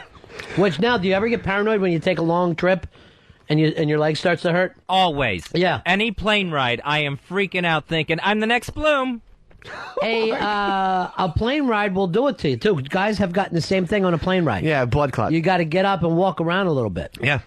They're very serious. People don't realize. Eddie Money got fucked up on pills one time and passed out like we all do. And his leg was in a weird position and stayed that way because you were so passed out. He just slept 10 hours or something. Nobody moved him and woke up and his leg was all fucked up. Like a lifetime of fucked up. Really? For the rest of his life? Yeah. If you watch him now, he even hobbles around a little bit. I didn't know He that. could have lost his leg. It gets that bad. Jesus. So, again, if you're going to Iraq and you're going to be with the troops and you're going to be in a tank, every once in a while say, guys, we got to get out of the tank. We got to walk around a little bit. My leg's killing me. Just stamp your feet, Mr. B. I mean, Well, I think you would love this Howard Kurtz book. yeah, I will. because You I read Late Shift? worshipped it. I read it twice. It's the same kind of feel where you go, and this always kills you. And I wish that we could teach people coming out of college or high school kids this, that when you get in the big boardrooms of America, and I've been in a lot of them because of, marketing purposes and meeting advertising people, and they want to do something, so you go in and see if you can tie the radio station in with them. And you're at the highest it is. And I've been in billionaires' private planes talking business before. And you see the people at the top are as stupid as anyone from your old neighborhood. It's fucking shocking. That's the way the kids would think you can do anything. Yeah. If you see like a big Hollywood studio is just run by the maniacs from your fucking town. And almost every business is like that. They're like the non-creative but aggressive ones. Yeah, it does. A really big part of it, for lack of a better word, is balls. The people who will just will themselves into these fucking positions and go, I'm going to keep working, I'm going to keep pushing, and all you got to do is convince one guy to give you the gig, and that's it. Fuck him. Yeah, fuck him is right. There you go. And that's why I felt bad for you. You should have pushed your way in here and said, Slash, I need you to sign this book instead of depending on O&A. Yeah, I never called Slash any names. I don't. And now he's treating you like shit. Treats me like a piece of dog crap. But look, can I defend Slash here and say the only thing that he knows about you, he found out from the O&A guys. And you Really? got fucked over by Sam and Than, the rich boys. Ron, is there jizz in my ear? Because you got fucked in the ear? Because someone came in my ear, fucked me in my ear, and then came in it. And Yeah, there is. It's dry and flaky. Can I read page 42 from Slash's book? Yeah. Okay. This is page 42. Hi, I'm Roland. I fucking hate Dave. I've hated him since day one. I'm a fat fuck. Never get to the guest for Ron and Fez. What the fuck is... I'm surprised that comes so early in the book. Hey, I'm Roland. Now, why would he write? Why would he write anything in Slash's book? That's the big surprise. Slash knew what he was doing. He's a good writer. Well, I want to talk about another American hero, a fallen American hero, and what I call Doom America. And I got that from the spiritual advisor for the Ron and Fez show. And that's a young gentleman with a dream by the name of Don Vito, who has done nothing but try to bring love to people. And he got caught up in a little situation. Apparently, he was out doing a gig and touched some of the people. Well, let's face it. Don Vito is a bachelor. Yeah. He's always looking to meet people. And sometimes when he meets some girls, he gets aggressive. All girls like the alpha male. He touched these girls on their breast and I believe their crotches. Now, again, that's the way he rolls, Don Vito. What he didn't know is that they were like 12 and 13 years old. So this takes place in Colorado, where, you know how they are, the school shootings. There's all kinds of crazy shit that happens out there. Bad place to be arrested, Colorado. Don Vito was got 2 different sentences that I believe ran 6 years. So he's going to have to do a little time, perhaps. Now, one thing I can tell you about Don Vito, and I've known him for a long time, long before he had the name Don Vito, and used to party with him. Keeps his cool, no matter what happens, and dignity first. Fez, you've known him from the times I had him on the show. Oh, sure. Dignity first. Oh, yeah, that's his motto, actually. So Don Vito did what any man would do when the guilty verdict came down. He threw himself backwards on the floor and screamed out, Jesus, I can't spend the rest of my fucking life in jail. Just fucking kill me now. He starts screaming, kicking, crying. He's laying on the floor in front of all these people. Then he yells out, "I can't stand up. My legs, I can't move." So the deputies come in, they try to subdue him. He's screaming, "I didn't fucking do nothing. You can rot in fucking hell. I can't move. One of the jurors started crying and wiping tears from her face. Then he yells, now, the deputies have to come running in with a wheelchair and a defibrillator, because I guess he put on what could best be called an act. He put on a little act down there for what happened. So basically now they said, he's yelling, "I can't get up. My legs are broke. Help me, help me." He just decides, I guess, this charge against him was so cruel and hurtful and so shocking that his legs broke. No matter what the verdict is, you shouldn't break a man's legs in courtroom. Well, Earl has pointed out today, words hurt, and this hurt. So finally, they have to drag him, he's crying, out of the courtroom in handcuffs. And then they said when he was gone, the only evidence of the pandemonium was a miniature Hershey's candy bar that was laid on the floor where he had landed. So not only did he get drug out of there, kicking and screaming and crying, he lost his miniature Hershey bar. And you save the snacks till after the verdict. So, rough news. Now, I only found out about this from, I get home last night, and there's a message on my answer machine. I hit it, and it's Rap. Oh. Just laughing his ass off. And I can't even understand him. He's laughing so he says, "You're gonna die if we know, Vito, years and years and years ago, knew his whole family. He used to travel everywhere in a van. And then when you would get in the back of the van, there would be a keg on tap in the van, no matter where he was going. Just driving around with a van. And I've told this show on the air before. We were in the van heading from Philadelphia to Wildwood, drinking and smoking what could best be described allegedly as angel dust. So we're getting a little knick-knacked, a little dusted, heading down there. And he's up front yelling, "I want a beer, I want a beer." No one's paying attention to him. We're in the back, listening to Foghat or whatever fucking people did. And no one paid attention to him. And he needed a beer. So he put the van into cruise control, got out from the seat while we're driving down the fucking highway in Jersey, and walked in the back and starts getting a beer while everyone's sitting there and sees the driver and then sees the empty thing. So we're screaming at him. We want to kill him, once we grab control of the van. And he goes, "I had it on cruise control." And I go, "It ain't automatic pilot, motherfucker." We're not flying at a fucking altitude where we're safe. You could have killed us all. So obviously this is sad news for everybody. Don Vito in a case of what I consider mistaken identity. And they said he was playing a character, Yeah, that's from his lawyer, who was also Kobe Bryant's lawyer out in Colorado. Well, you did a better job for Kobe, motherfucker, than you did for Don Vito.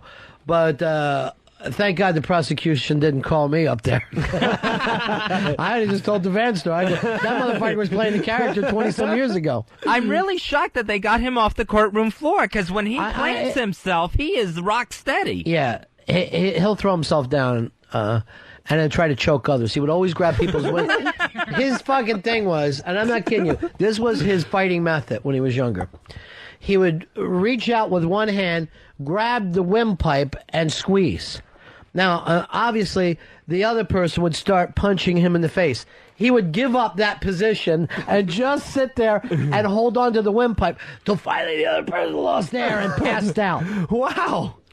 Amazing defense. Yeah, well, it's not a smart one. You can see by looking at his face that it's not a long-term thing to pull off.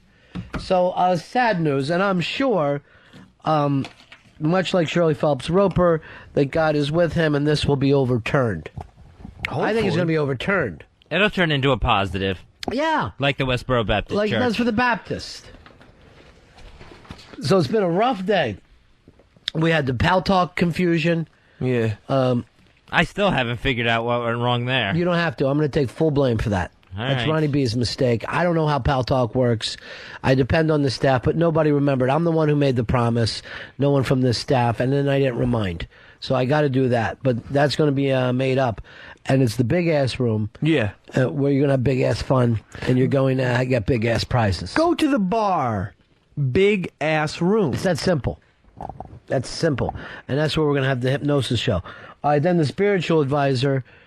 For the Ron and Fez show, $10.9 million.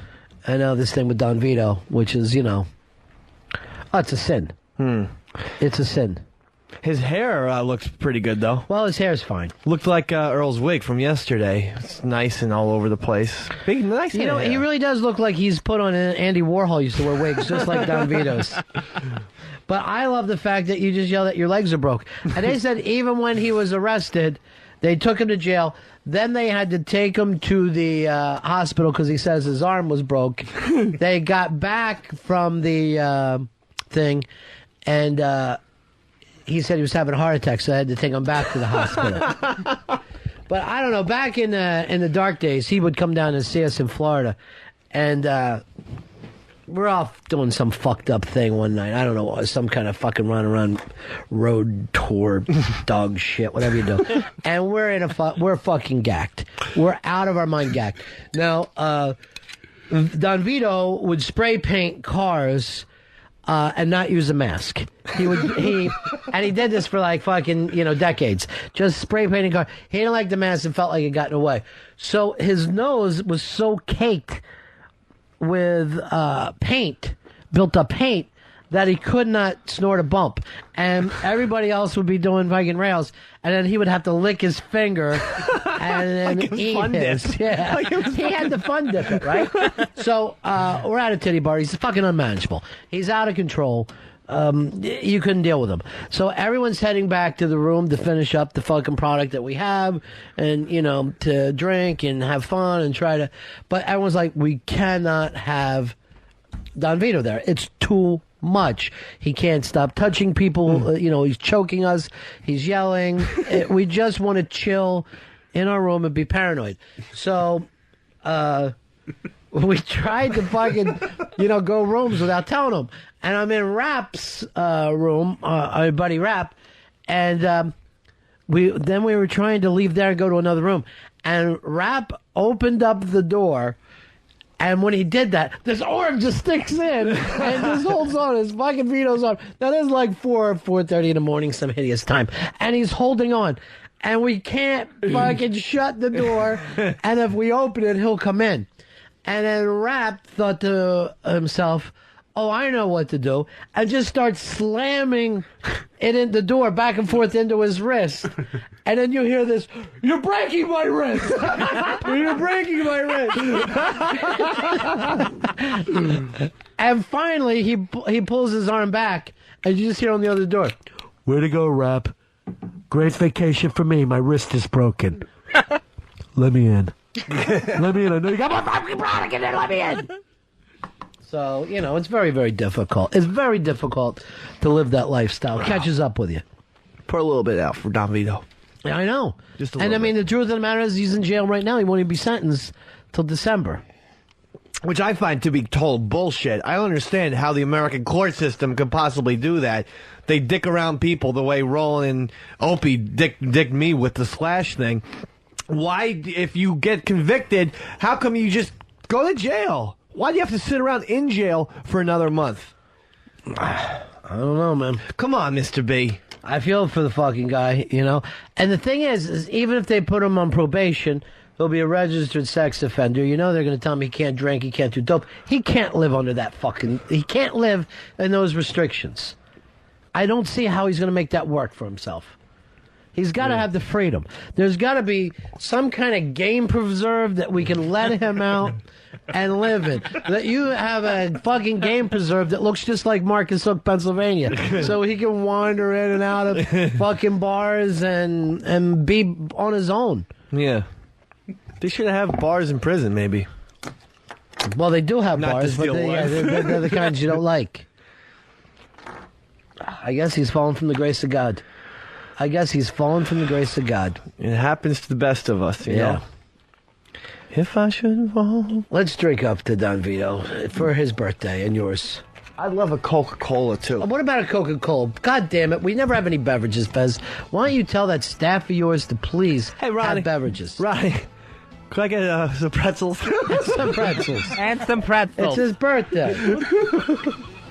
But we never have beverages at any time. The pizza showed up yesterday, no beverages. Fucking love this shit. You go, boys. Hey, and those guys were on the TV last night. On what show? They were on DirecTV. Franklin and Dean. Oh, yeah. I heard they did fantastic. Yeah, they finished second place. God bless you, Franklin and Dean. This one goes to Franklin, baby! That's fat motherfucker!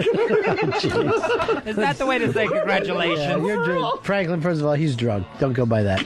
CypherProductions.com. I love Franklin, man. I know. We've seen it. Yeah, we all saw the evidence there with that fucking thing he yelled out. Oh. God, I love that Coke. Yeah, it's coming. You got a Coke for him? Yeah. It's that easy. See that? You get what you want, big boy. Ah.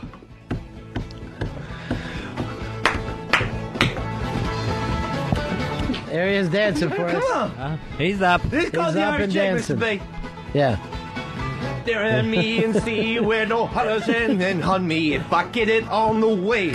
And the my salmon on it, the mayonnaise go, let the man go, let those mayonnaise go. Call, it's the big noon time. Any moment he'll be on the floor yelling, "My legs, my legs." No, he's still got a couple decades. There's a guy in no Dickens and instruments. He knows all the lyrics. No Dickens and instruments. Go, boy. I know this Let part. me go, boys. Then I'm going out in the middle, river's always there. Something like that. You like to drop kick Murphys too. You were on stage with them before. Fucking love it. Yeah, I will. You know, I don't want to bring, why that was. Why were you on stage with them? How'd you work that out? Well, my ex, Mr. B, was, her cousin was in Dropkick Murphys. Yeah. I don't remember that guy's name. Murph. He didn't like me. Jesus Christ. Man behind the glasses beat me now. He went from he's gone from being locked up. We put him behind glass. He's beat me to fucking jokes. The guy was a stiff anyway. You love it over there, Fez? I'm digging it over here behind the glass. That's weird. It's weird that you love that. It's almost like it's bulletproof. Yeah. He likes to get as far away from you as possible. I know. Dave has it in his mind that you hate me. And that's all Dave is absolutely wrong. He says, Mr. B, yesterday, he's on like this. He hates you. And he's got to be far away from you and responsibilities that you give him. And I go, Dave, I love the kid. I don't care if he does hate me. If he needs to wear a fucking giraffe head on his, I don't care. I just want him to feel better. What drives me nuts is that's the Dave sober talk. Yeah, but that does seem to have some validity there. You feel better. I mean, the bulletproof glass can only help you from me and Dave. There's no one here to shoot you. He's Dave, gonna be on the take a little floor. sip there, too. Come on! Enjoy. Yeah. It's your birthday. You got fucked over for your birthday, though. Fucking Shirley Roper! Fucking, I'm pouring this one on the console for Vito, and I'm pouring it for fucking Norman Fell, baby. Norman Fell? The Ropers? Yeah, you brought up the Ropers earlier today. Just bringing it all back over an hour ago. No, I'm not the biggest Dropkick Murphy fan in the world, but do they only have this one song? It's all I ever hear. Buried Alive. The chair, come on. Isn't that Bon Jovi? No. You know what, Mr. Hit? Maybe not. Mr. Hit only likes to play the hits. Oh. Dave, as we move him around, we will never take the NEW out of him. They got this song Forever.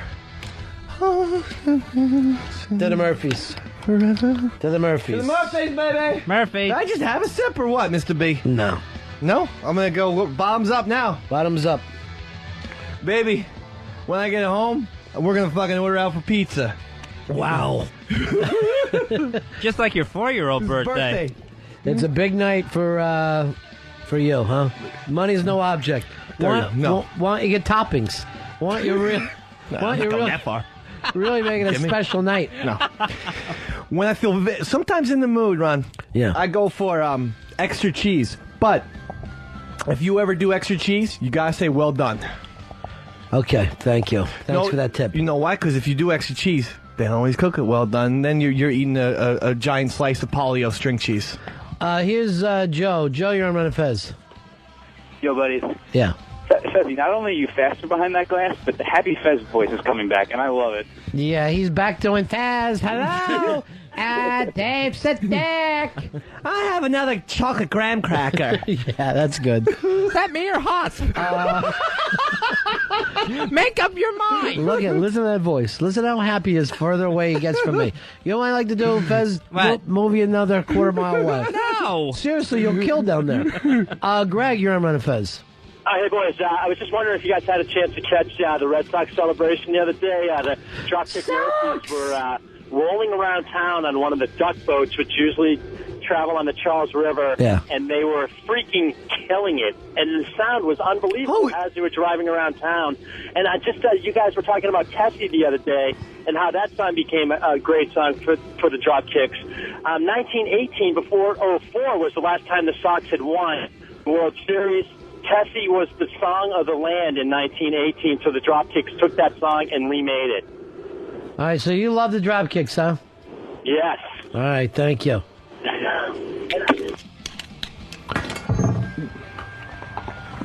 Earl, get yourself off the thing. Seriously, you're just driving me nuts.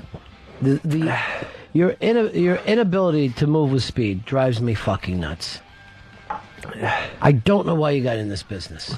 You hear things coming up, you could be grabbing them. That's what I'm doing. I'm looking them up. Aaron, you're on Ron and Fez. Tier 1, 1, 2, 3, buddies. Yeah. Hey, Fez, it's good to have you back, buddy. Thank you, Aaron. Hey, Dave, if you're such a fucking Dropkick Murphys fan, name 3 of their albums. Blackout. Blackout 2. Here's I say we got somebody sitting out there. She's trying to say, "Come on in, darling. Come on in." This is Kate Beth. Cara Beth, sorry. And you're from Texas? Yeah, I'm from Austin. Really, Austin? Yeah. I'm shipping out to Austin. Wait, that's the Dropkick Austin thing. It's the only good city in Texas. So. I hear that. You know what? I've never heard a single bad thing about Austin, Texas. Great. You know, the only thing I can say against is that Ain't It Cool News guy is down there, and he just seems to run the town. He just seems to run that town, and the what's the movie theater that he's always at? The Alamo? Yeah, the Alamo. He's always at the Alamo. That's where Daniel Johnston was in Linkletter, right? Yeah, sure. Austin. Linkletter, and who else comes out of Austin? Robert Rodriguez. And then Quentin moved down there for a while, right? Mm-hmm. And they shot the last Quentin movie. So what are you doing in the city? Just visiting, coming. I've never been to New York before. You liking it so far? Yeah, it's awesome. How long you been here? Since last night. Wow, so Bright Light's big city for you, huh? Yeah, lots of people. Yeah, it's a little bigger than Austin. Yeah, went to the Halloween parade last night. Awesome. Down in the village? Yeah, tons of people. Madness, yeah. Yeah, crazy. People don't understand that we can have a parade in New York and there's 1 million people there in no time. 1 million people just show up to see somebody walk down the street playing an instrument. It's very, very weird here. I think the Halloween parade is the second biggest parade in New York right now. After the Puerto Rican Day Parade? No. I'm serious. The Puerto Rican Day Parade's gigantic. I was going to say still Thanksgiving. Are you going to be here on Sunday? Yeah, I'll be here on Sunday. All right, Sunday is the race. That's the marathon. They hit all 5 boroughs running, and there's hundreds of thousands of people out there. How many people now, Earl? I think like 150,000 people run. They closed down my street. People started to run down it. I was standing there watching it the first year. There was so many bobbing heads that I literally felt like I got seasick after a while. Oh. It was the strangest thing because you feel it's an ocean of people. And they run all throughout the city. I wanted Fez to do it this year. What's the furthest you've run, Fez? A 5K is as far as I've gone. I honestly believe you can do it now. It starts off, you run over the Verrazano Bridge. Oh, there's no way. I have to skip that borough. I have to skip Staten Island. I'll do it with him if you want me to. That'd be great. You're not even drinking, though, huh? I am doing a drink. Let's go. Yeah. Let's go for it. Ready? No, yeah. Come on. Amy? Cara. Cara? My face? Yeah. Kara from MySpace. No MySpace. Just don't listen to him. He's a little drunk today. I saw you getting up to look at him dancing, like thinking to yourself, "Oh, I thought they pretended things." No, we're not performers. We're not good enough for that. We're just a train wreck. It's just a train wreck of a show. How you doing? That was a good one. Now he got screwed over today by O&A, and after you've been so good to them. Opie, he took his penis out. He stuck it in my mouth. I don't want to talk radically in front of a lady, right? Right. Well, what did he do? He took his penis out, and he stuck it in my mouth. Right. And he jizzed in it. All right. And then, wait a second, Mr. B. Yeah. I'd be cool with that, as long as that jizz contained a slash autograph, for fuck's sake. And there's no slash autograph. He did not get autographed by Slash. Thank you. I don't. Here's the thing. Yeah. Watch him with the pretzels. I don't want him choking on it. I want you to watch him like he's W. And you know what? Wait a minute. Who choked on the pretzels? Was that W? That was W. Yeah, it's so long ago. The dog saved him. Can I do my W impression? And now they take the dog off TV. Yeah. Can I do my W impression? No, chew. All right. I'm Roland. I'm a fucking... You know what? Take the pretzels away from him, because I don't even like choking fucking as a bit. Okay. I have a choking paranoia thing. Beth is going to come in and teach us how to help people when they choke or have heart attacks. Yep. Or go into crying jags. She's going to do all that for us. Couple weeks. Yeah, I can't wait. I cannot wait for that. And then also, Fez, I want you to book Mike the teacher to come in, and we're going to talk a little string theory one day. That son of a bitch. Yeah. Here's Derek. You're on Ron and Fez. Yeah, hey, Ronnie, the reason why Harry Knowles is always at Alamo is Alamo Draft House, man. You can punch a button while you're watching a movie, and they'll bring you a beer or a nice hot pizza or some chicken wings. Yeah, because I really think to myself, it's a film. I need beer and pizza and chicken wings. I mean, it's obnoxious enough hearing people opening up candy wrappers, but to hear a pizza order come in, that would drive me out of my mind. What do you think about those pretzels with the cheese dip that you see now? I think pretzels with cheese dip. Isn't that what's going on? I'm trying to find out. In the movie theaters, I see that a lot in New York these days. I think it's overtaken the popcorn. No, nothing will overtake popcorn. Popcorn is the #1 movie food by far. Well, I think pretzels are going to overtake the popcorn, and that's Dave McDonald's last stand. He's a little drunk. Wow. Now, Kara, do you have to have popcorn when you watch a movie, or can you go without? I don't like popcorn that much. It's too... I don't eat it in real life, but at the movies, I have to have a little popcorn. I grew up that way. It's like a Pavlov dog thing. Absolutely. When I'm with people, they go, let's not get popcorn. I'm like, fuck you. Move. I got to sit somewhere else. Yeah. I can't be next to you. Not only that, but I do like a little M&M peanut with it because the sweet and salty go together. And and you know what's kind of funny about popcorn? People tell me. You can only actually this isn't funny at all. But people they really think about it. But people feel like they only have to eat popcorn at like a Spielberg, Michael Bay film. But I'll have fucking popcorn at Amistad for fuck's sake. I don't care if there's slaves there getting whipped. Yeah. Well, now you made her all upset. Earl, did you ever masturbate to that movie? No. Well, you should try it. I did. There's a lot of naked dudes in it. Woo. Now, I'm the same way. When they use the term, well, this is a popcorn film, I'm like, I'll go to a French film and I'm eating fucking popcorn. I do not care. I want a little popcorn. I want to feel like it's a night out. I don't want to feel... When I watched Franklin and Dean's thing online, I had a little popcorn while I sat there and watched it online. I wanted to feel like I was in a movie. Earl, do you eat at movies at all? I always have to have popcorn, and for whatever reason, I could have a... Chitlins? No. I was just checking. The bag gets too greasy. The man behind the glass, he's always got a line now. Chitlins. He's got a line for everybody. He's Mr. Putdown. You know what I want you to do, Fez? Move even further away from me. Yes, that's where happiness is, away from me. And it's going to be the Ron and the man behind the glass show. Go ahead, Earl. What were you saying? But like the second I walk into a theater, no matter how much I drank before it, I'm always thirsty and I need a soda. And I need a soda to go with my popcorn. All right, I feel like your uncle now. You're going to get these things. First, let's find our seats. I need a soda. I need a soda to go with my popcorn. You're going to get it. I've been to the movies with Earl. I've seen him pass up the popcorn, and he has to have like a slushie and the nachos. None of the standards. So you're completely lied to me. I just got a completely lie story.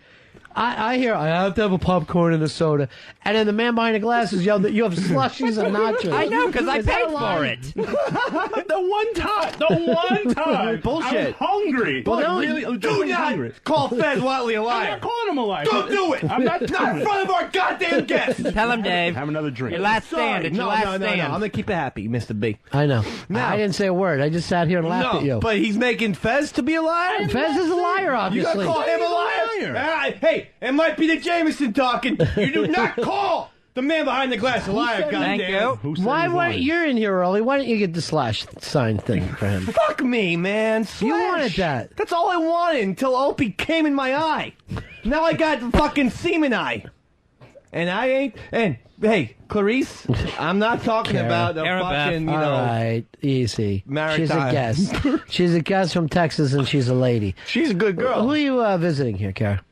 Just some friends. Yeah. All our guests live in Texas. Sometimes the man behind the glass makes no sense. Sierra Mist, too. I know. He's fucking Sierra Mist. You know you have the ability to turn off his mic, right? Yes. Then do it. All right, now, he's just talking all over the guests. Now, go ahead, Kara. You're here to see some friends. For some reason, you came by here, and this madness is taking place today. You thought you'd see a nice show. Yeah, I listen to y'all every day. And he's It's drunk great. and belligerent. Now, do you ever go on any of the websites? I mean, I do. I feel it's kind of like a closed circle. It is. sometimes. It's awful. They're terrible I don't know people. how to make my way in. Let me tell you, yesterday, I gave out the wrong Pal Talk room, and then people know it. No one told me, and then they said to the room, I was supposed to, looks like no one's in your room. And that's just cruelty. And I learned that now, Kara. And that's why you don't feel welcome in any of these places, right? I mean, it's not that I'm welcome. I just don't know how to make the, Here's what I like. Yeah, I know. Do what I do. Ask for Mikey Boy. If anything, you need anything, ask for Mikey Boy. I'm going to invite you to a party Saturday night. It's Dave's birthday party. Opie and Anthony were coming. They've been banned for what they did to him. Yeah. Well, Mr. Hughes has. Yeah. Anthony Gomia is still allowed to come. Oh, he's still invited. Well, because again, Mr. B, he doesn't always know what's happening. He falls asleep from Now, time why are to you time. nodding along? You agree to that, yeah, Kara? Anthony's a nice one. But what do you mean the nice one? On Channel 202, he's probably the nicest person here. No But- offense, Mr. Watley. No, let me just say this. See, Fez and Anthony both get away with the same thing. They're treated as the nice ones, but even though they get all the benefits that the mean one pushes and shoves for, right? They want the same things, but then they're like, well, Ron, he's an asshole. Ron, he's an asshole. Don't say that. Why is his mic still on, Earl?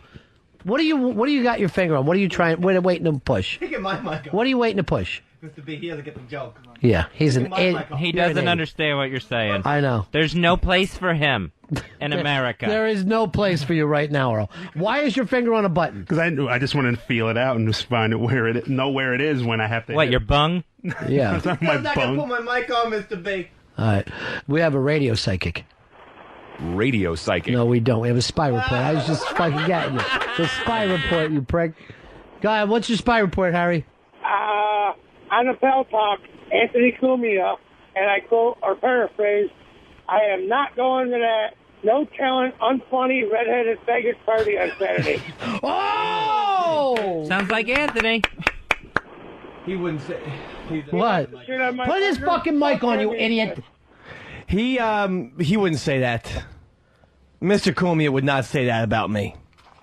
And yet he did. Well, hey, listen. Everyone's entitled to a bad day. He might have a headache. Why do you fucking guard him? And then you're cruel to Opie. He's very sick. And let me tell you something. If you attack Opie, you don't think that you're attacking Anthony, you drunk bastard? No, I don't think so. And, it's Mr. H used to love the guy. Yeah. We were pals. Drink up. Carolyn. We were Carabeth. friends. All right, now you know it's Carabeth, and you know this. I don't know. Yeah. What? Where's that book of yours? Yeah, that's what I've been asking. Oh, page 44. Yeah, what happened? In the with slash autobiography. Yeah. I'm really fucking gay. I can't get... Slash is gay? That's good. I'm rolling. I can't get one goddamn word on a Post-it for Dave. That's Jack Nicholson. Fez, it's hot as hell in here, too. I don't know what's happened since you took over as EP, but it's been a nightmare. And why would he have fucking Dave's mic off? He's an idiot. He doesn't Because understand. he's not paying attention to the conversation in the room. You run a terrible show here, Fez, and you've got to rein on this son of a bitch. Because it's like you could be the all-time best fucking baseball coach, but if your second baseman refuses to turn the double play, you're fucked. And that's what you got right now. You got to be strong up the middle. Why are your hands spread out all over? He's like he's Keith Emerson. Oh, I'm fucking playing everything. I know, he's 60 years in radio and doesn't have a clue what anything does. I'm just feeling my way around the board. I'm just trying to get a feel for what's... Are you Stevie Wonder? You look like a fucking goalie. It's my second day in here, and I'm just still trying to feel everything out and know where everything is. Yeah, but he sits in front of me, and it's fucking distracting. Fuzzy, I just see this in front of me, and he's fucking got these long goddamn arms. He's the robot from Lost in Space. Danger, Ron Bennington. Can I text message Mr. Anthony right now? Yeah. Because I'd like to square this off. Yeah, Because, I mean, apologize like the femme that I'm you gonna are. apologize. Why can't I get that book in here, Fez? Apparently the book is missing. I have no idea where the book is. I have sent 3 people to look for it. No, you told me before that they hand him the book back and there was nothing on it. Right, yeah. Yeah. And now they probably went and threw that book out. I don't know what the hell happened That's to their my games. So, That's you're their gonna throw O&A away games. my book, huh? Yeah, they threw I away your can't book. even listen to the goddamn John Steinbeck of What? rock and roll Slash, who probably wrote the best thing since, I forget, Mr. B, because you're more literate than I am. What did John Steinbeck write? The Mice and Men, Mice and Men. He probably wrote the best rock and roll book since Mice and Men and Grapes of Wrath. And what about East of Eden? And Travels with Charlie? I didn't hear that one. Travels with Charlie? Yeah. It was About that him the and one his with the retarded mouse? No. And the... No, it isn't. But, you know, Slash did write the opening licks there to Sweet Child of Mine, which is probably one of the more famous licks in the history of rock and roll. I think so. Listen to this. Oh, yes. Could you imagine if he would have just signed a book to you, how great it would have been? That's all I Without wanted. O&A fucking that up. That's all I wanted. Mr. Kumi, I apologize. Why are you groveling to him? Because he is a great person. Just like What about Opie? Just like Mr. B, Mr. W. Well, Opie is... And Roland. Well, Roland is fucking a fatter Jeff Van Gundy, for fuck's sake. The fucking hair plugs on that guy.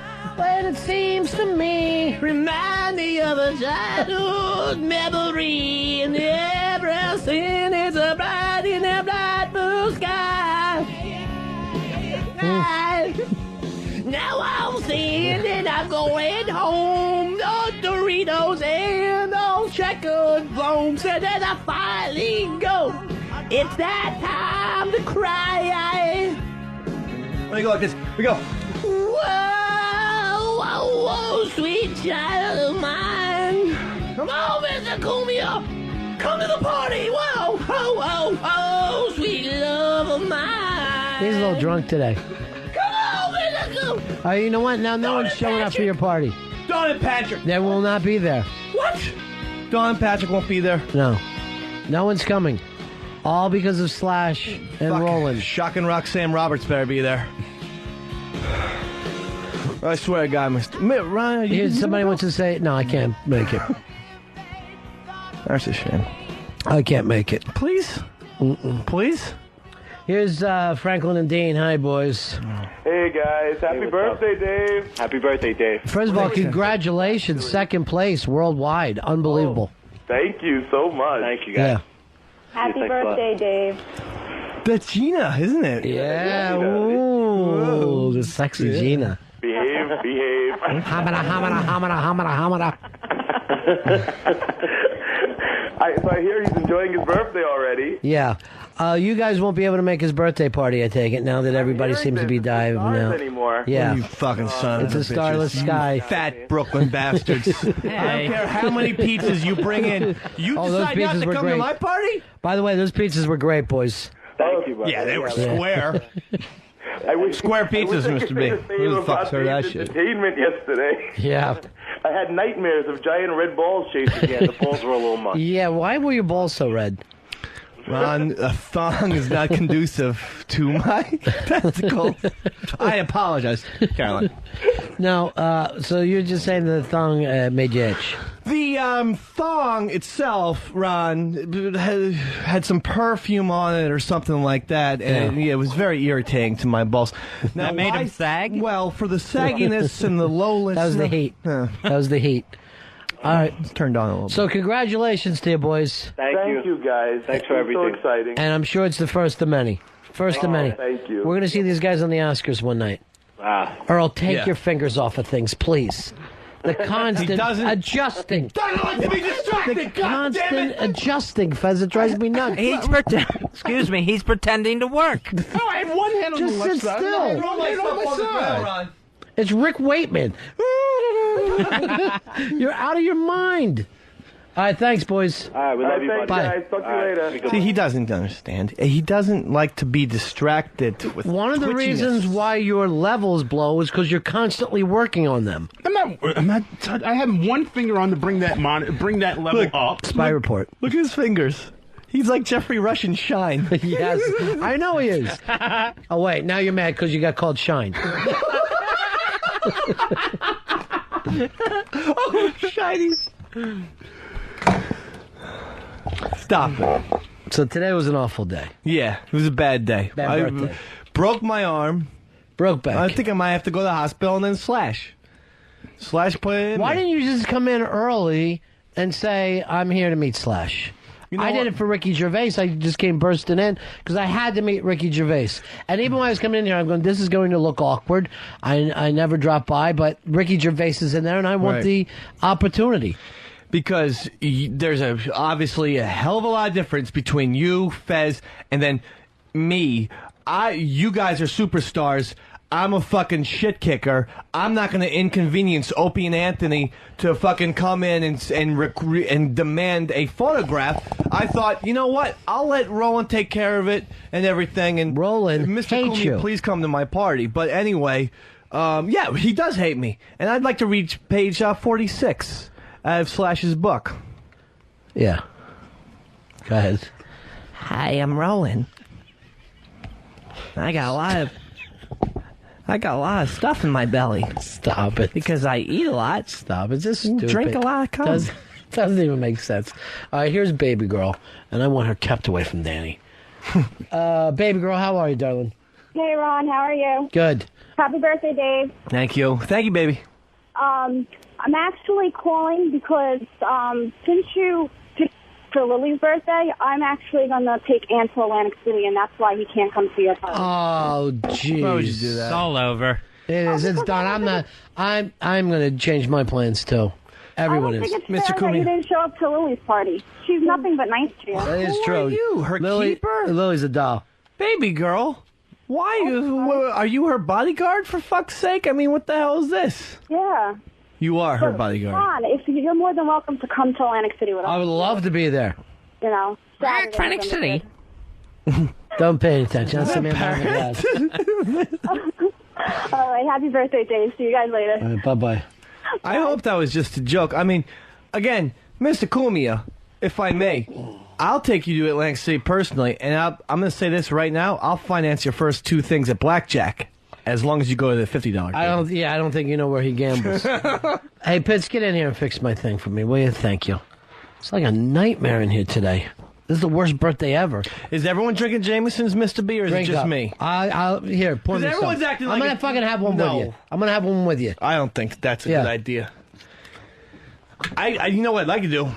Give a high five to Kara right over here. Don't hurt her.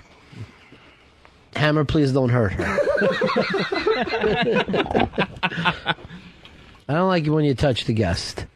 I told you that today with Slash when Roland let you in. You know, you know what I'm saying? We're taking off before Thanksgiving. I feel like I'm a little burnt out right now. You know how I get when it's time for vacation? Oh, yeah. And then I get mean and no one likes me and everyone's like runs in another one of his moods. Stay away from him. Yeah, I'm entering one of those where even my own partner feels the need to be behind bulletproof glass rather than being in the room with me. And that really this really is like being married and wife going, I do love you. I just want to live on the other coast. That's what I'm going through now. I see. But I'm okay with it. All right, here's Danny. Hey, Danny, how you doing, pal? Hey, Ronnie. Hey, Fezzy. Why couldn't you guys got that signed for Dave today? Well, you know, if I had anything to do with it, I would have. I didn't know that Slash never got around to signing his book. If I would have known that, I would have pressed hard to get Dave his book signed. Yeah. And I know it's his birthday, and I do feel horribly bad. I know how big of a fan Dave is of Guns N' Roses and of Slash. And because it's his birthday, and I'm normally not this nice of a guy, but you know that I got my guitar signed by Slash. Wow. Yeah? And, you know, it's a brand new guitar. It hasn't even been touched, and Slash is the only... It's not personalized to me yes. or anything, so I'm more than happy to take a picture of it and sign it myself. You son of a bitch. Wow, You that's son of a fantastic. fucking bitch. Have that blown This up. is what I get? Have that blown up. No! Framed and matted. Yeah. I'm going to bring it to a good place. I'm going to go to Dwayne Reed and have him actually put it on gloss. Look how they treat you now. You're a son of a bitch. Look how the O&A guys treat you. Now, Like you're a bitch. Do you want Mr. Kumi, what happened? You want me to sign it with a black Sharpie or a silver one? Oh, you're a son of a bitch, huh? Yeah. You're a little smiley I don't fucking care for the face. silver Sharpie. Let that fucking I'll tell you what you can do for me, Danny. Stay away from Baby Girl. That's just like a spike in my heart. Pulling syrup When on I the see how pancakes. happy she looks with Well, you. honey, I mean, you know, maybe if you had a winning personality like me, you could get the honeys too. I don't. You do I don't. not disrespect Ron Bennington like that. There he goes. I might have had some goddamn Jameson, but you do not say he does not have a winning personality. I've fucking been around. All right, Goddamn take it it, easy. Billy Martin, Bill Walsh, and I know if there's one goddamn winner in this country, it's Ron Bennington. Thank you. All right, Danny, you've made him all upset now. I know, I'm sorry, Ron. You ruined birthday day. I didn't mean it. Talk to you later. This may have been the worst birthday he's ever had. It's a bad one. It's a bad one. Earl's at least stretched out all over the board. What's next, Earl, for you? Let me check these levels. What the fuck are you doing? You know what? You act like you work at a fucking nuclear power plant, you son of a bitch. You know what? 3 Mile Island. You meltdown prick. He likes to pretend that he's doing the levels, so he doesn't have to look at you and make eye contact. What's going on here, Pitsy? What's happening? Pal Talk's down. So I'm gonna call Deb, see what she knows, and then we'll figure it out. No, forget it. Just forget it. I'm pulling the plug. This is because of what happened yesterday, because I forgot the right room. Yeah. Big ass room. Yeah. Mistakes happen, though, you know, like I said. You know what I want to do, Earl, is get you even further away than Fez. That would be the fucking treat for me. So far away. Earl comes back. If Earl was on the 8th floor, he'd be Nipsey Russell. I don't get it. Making one-liners. You all happy with Girardi? Are you fucking thrilled now? I'm very happy with Girardi as the manager. Of course you are. You're happy with anything the Yankees do. You fucking pay no attention to have no critical mind, son of a bitch. Nice loyalty, dude. No, he has baseball put in his time. Girardi has the experience. 1 year. And as I said before, I think this is a better move for them because if Don Mattingly had taken over the team and the team goes in the tank, you couldn't. I mean, it would be more devastating to fire Don Mattingly. Dude, the team will not go into the tank, so Girardi's going to be there for 7-8 years. You know what? The thing is, you didn't even get that Slash thing signed. I mean, how hard would that have been? You know, just Roland or Mr. H. Not Mr. Anthony because he's a goddamn saint, but Roland or Mr. H. St. Anthony? I'm not going to go so far as to call him St. Anthony. Then why can't he find your lost book? Well, he's not omniscient. He's just. That's true. He's a fucking great person, though. I'm gonna fucking stick by that, man. Drink it up. I'm gonna drink it up right now. You know what? I'm gonna drink it up. I'm gonna pour a little bit. It's your birthday. Pour it on my finger and just touch the console. That's good. Stay away from those pretzels. I don't want you choking. I'll put the pretzels over here. Kara, seriously, is this an embarrassment? You know, you're like, oh, I have a show I like. You come in and this is the way it's happening today. This is what goes on. I mean, he's already drank like a third of the bottle. I know. Awesome. So you're impressed with him? Pretty impressed. You know he's single. No, I'm actually married. It took him so long to figure out that he's not. Then he puts his paw out. Look at you. I'm gonna send this next one out to Casey right now. Oh yeah. Oh, you've been 16, you've been 16, and I love you so, but you were too young to fall in love, And I was too young to know. Actually, that song doesn't really fit her at all. No, it doesn't fit anyone. You'd have to be 16 and be dating a fucking kid toucher. Don Vito. My legs are broke! My legs are broke! Oh! Kill me now! Kill me now! You know, fucking Bam was probably filming the whole thing. It's going to be a special. You right over there, Dave? Yeah, I'm good. Easy with the pretzels. Chew, chew, chew. Chew, chew, chew like a little crab. I promise. Show me your crab claws, and you're chewing and chewing. Chewy. Get the crab claws going. Chew, chew, chew like a little crab. Chewy. All right. Take another hit off that, too, because the good wishes keep coming in from you. You've got one of your best friends is called. I think it might be Catman. I don't know. I don't know all your friends. Here's our mystery birthday wisher. Hello, mystery birthday guest. Hello. Happy birthday, Dave. How are you? That's not Catman. That's Who is the it? man I love. Who's that? It's called Mr. Anthony. God damn it! And one of the most special people on this motherfucking planet. Yeah. Thank you, Dave. Love this son. He sounds like he's having a fun time. Yeah, but you guys let him down a little bit today, and because he wanted to get that thing signed by Slash. Roland did. You know, if he would have just approached somebody, Yeah. and he told me, right, like, hey, I'd like to get an autograph or a picture or something, I'd have set him up. He knows that he's my pal. I know, but I would never inconvenience a goddamn superstar. I don't do it with Ron Bankton, Fez Watley, Opie, or Anthony. I don't do that. It's not even an inconvenience. Come on. You could have just shown up. There's a lot of controversy with the whole party and everything. Right. I just want to know, Dave, Yes. you remember me telling you I was going to show up for the party, right? Yes, I think so. And and this was months ago. Yeah. And I was very psyched to show up for it. That's great. And what do you think? I'd let you down? No, I don't think that. If for any reason besides going to Atlantic City with a baby girl? That's the only reason. That's the only reason. Mr. Anthony, could I just offer this one thing? I will pay your Borgata bill for November 10th with baby girl. I'll pay for it. Even though I have financial problems at this point. You're making the Bennington bucks these days? Yeah. Not really. He's doing okay for himself. He's doing A-okay. Dave, I'm sorry, I can't make it. And I can't make it either. I gotta play poker. No, please, Mr. Anthony. He's my pal. I gotta stay home and play video poker.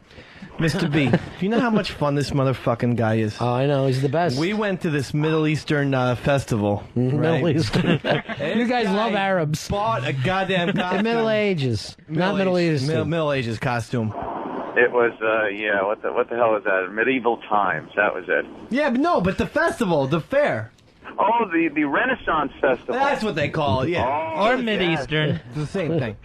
Dave had a little like William Tell hat on or something. He was throwing hatchets and then he was doing the thing with the big hammer where you hit the little seesaw and try to ring the bell. Yeah. Oh, you went all the way to the top, did you, Dave? And he couldn't. No. He got land crab or something. Yeah. You it was between land crab and lightweight. Yeah. I don't know which is worse. Lightweight minus or a sand crab? Mr. Kumia. Yeah. One of my heroes, along with two other gentlemen. All right, I call we're Ron all Bankton fine. and Fez Watley. We're fine. You don't have to thank us. Go ahead. Tell your story. Mr. Kumia hit the goddamn bell. The only one to do it. Not Danny. And certainly not this fucking redheaded weakling. That's you. But he actually did hit the bell. He's the only one who hit the bell. Well, I'll tell you this, as a former carny, it has all to do with strength, Dave, and nothing to do with placement. I know, it's pounding shit out of that thing. Yeah, I know. That's the one to keep up there. Come on, I thought you were on the football team. One more time. Of course he did, you fucking rube. Hey, I thought I could prove myself. When he walks up, man, they just look like, oh man, are we going to make You some see money? this fucker coming down the midway with his paycheck? I would have been thrilled. Oh my God! They just peg him from the middle of the United States somewhere, just dumb as dirt. It's fucking corn-fed. Just corn-fed. all sunburned, even in the winter. All right, so let's cancel the party. It's not working out. Thank goodness. This thing is Lily too. It's Lily too. You know, you look at watch an old episode of the Brady Bunch where Peter thinks he's having a party and he walks in and no one's there. He's so disappointed. That's going to be you. Well, wait a minute. You don't understand. He's got a new personality and he likes pork chops and applesauce. It's a new person. Don't you understand? We like the old Peter Brady. That's the one we like. For his voice crack. I don't know. Yeah. I didn't see Peter get this drunk in that episode. Oh, that's true. I kind of like this personality. Well, maybe you think he can't handle liquor, but go ahead, take a big swig off it and show him. I'm going to take this one for you, Mr. C. You know, the same thing happened with Peter Brady when he threw a party for himself with his reward money for saving the girl at Driscoll's toy store. That's true. He's had a lot of rough times. Man. Yeah, he's been through a lot. All right, gentlemen, let me go on. Don't go. What do you mean, don't go? Don't go, come on. What are you doing? Happy birthday, Dave, and Don't go, don't leave me. It's like your dad again? Your dad leaving again all over again, Dave? He is. He's like a father figure to me. Hey, watch your language. Earl's here. Figure. Oh, never mind It's that. illegal to drive on the expressway on the cell phone. Very illegal. Let him go. You'll see him at your party. Well, come on, oh, no, don't that's go. right. No. You won't. That's right. Yeah, you won't. That's sad. I'll be playing cards. I'm sorry. All right. We'll talk to you later, Aunt. Take it easy, gentlemen. All right, bye. You know what's sad is, like, not only are people not going, but they seem to be happy that they're not going to your party. That's the most upsetting part. Yeah. That maybe we can get rolling. We're not going to get rolling in there. Why not? If I can read from page 54. Yeah. Sure, Sling Blade. The man behind the glass. I'm fucking telling you, he's relentless. I don't know where that voice came from on him. What? Don't listen. Just keep moving on. One thing we don't do is respond to the man behind the glass. We just let it happen. Oh, I see, because I put on a deep voice? Yeah. I have some Jamesons in my throat. I know. It doesn't matter. Don't let him put a... Yeah, I know they are. All you wanted was the Slash book. That's it. That's it. You'd be happy and it would have been your best birthday. And big, chubby bastard who looks like a fucking Ewok. Without the good hair. That you don't like rolling. Then you don't like rolling. No, you know what? Fuck. You know what? Opie's fucking awesome. I'm going to take Opie off the hook. Oh, that's good news for him. I was worried. That he'd get his feelings hurt by you retard. What are you doing making break look? Are you the executive producer? No. Hey, Ronnie, what are you doing this Halloween? Nothing, Fez. Since they closed down the youth center, there's no place for us kids to go. I'll tell you what, come to my Halloween party. I've got it rocking with Sleeves, Mighty Horse, songs for the Ron and Fez show. When Mighty Horse rocks, he rocks a fat ass. When Mighty Horse rocks, he rocks a fat ass. Hey, are there any other songs on the CD? Sure, this'll get your Halloween jumping. How about It Takes a Roo? Take it to the OTB. I'm gonna make it now and want to say, it takes a roo. Come back any. Don't be scared, it's just Radio War. Radio Wars has requested it's Seaside Dave of Ron and Fez versus Cream Pie Jones of O&A of the mayonnaise hat and the troubled DNA. Radio War! And just in time for Halloween, here's Sleeves, I Christmas Thee. Christmas ain't a holiday, a decorated tree. This is going to be the greatest Halloween ever. All thanks to Sleeves and his new CD, Mighty Horse, songs for the Ron and Fez show. What do you think, Dracula? I am going to suck your blood. Mighty Horse, music for the Ron and Fez show, is the hottest Halloween album out right now. Pick it up for only $10 plus shipping and handling at Sleeves' website, radioghost.com.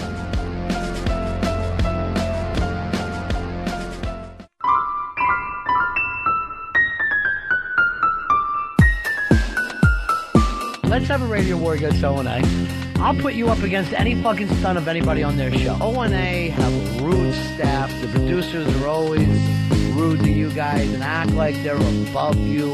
And today, like Popeye, you had all you could stand and you can't stand no more. What's happening with Cream Pie? Cream Pie Jones is some fucking new intern. Game on! Game on. Cream Pie Jones versus Eastside Dave. I definitely. Game on, that's right. You want this, Cream Pie? You're gonna get it, baby. I'm fucking 190 pounds of twisted Irish steel. Radio Wars! As requested, it's Eastside Dave of Ron and Fez versus Cream Pie Jones of O&A of the mayonnaise hat and the troubled DNA. Radio Wars! See Dave pick up a Stewie shit. Game on! Radio Wars! Are you ready to look at your dream maker? Say you're ready. Radio Wars! My boy, Eastside Dave, will shit in that hole and dive in and eat that. I shit and I shut. I shut you fucking down with my shit. Shit and shut. Radio Wars! I'm panicking here, I know. If Pat takes a shit Radio Wars! and he eats it, that would put him well ahead. I hate well ahead. I'm a man who fucked jelly and put a bagel in my rear. We put shit on our Jared's head yesterday. That took hot sauce in the asshole. Dude, he picked up a load of shit that Jimmy sprayed out of his ass that looked like Dinty Moore's beef stew and picked it up with his hands. Game on, that's right. Radio Wars, as requested, it's Eastside Dave of Ron and Fez versus Cream Pie Jones of O&A of the mayonnaise hat and the troubled DNA. Radio Wars! I'm fucking shitting in my pants as we speak. Fuck! Do something, Cream Pie! I eat shit for breakfast and Radio Wars!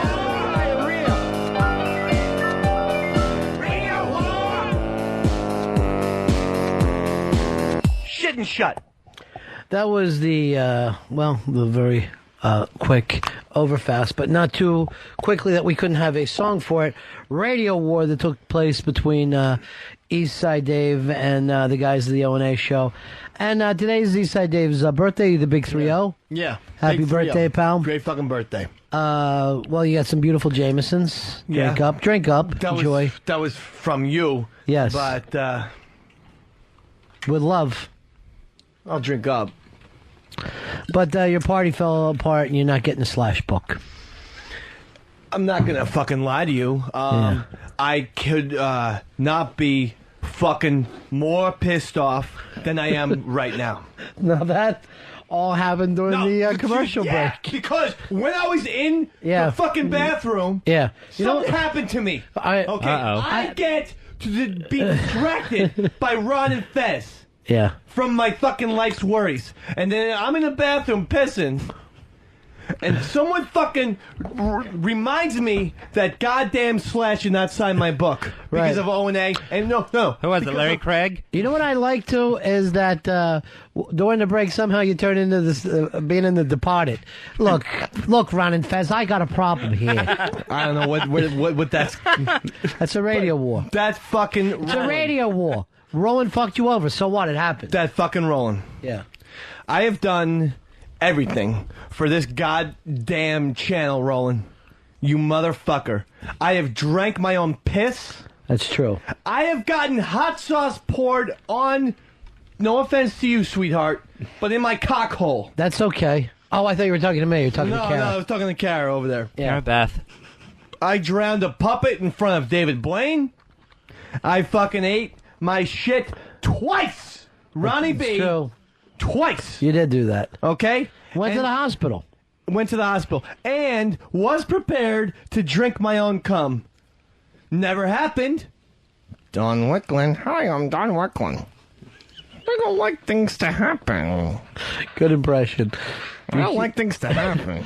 I like having napkins on a table rather than having a lot of microphones at a goddamn wedding broadcast, brother. All right, here's what I like about it. Instead of, like, wallowing in your sorrow, you're making fun of your boss. That's good. But nevertheless, I am fucking livid at Roland.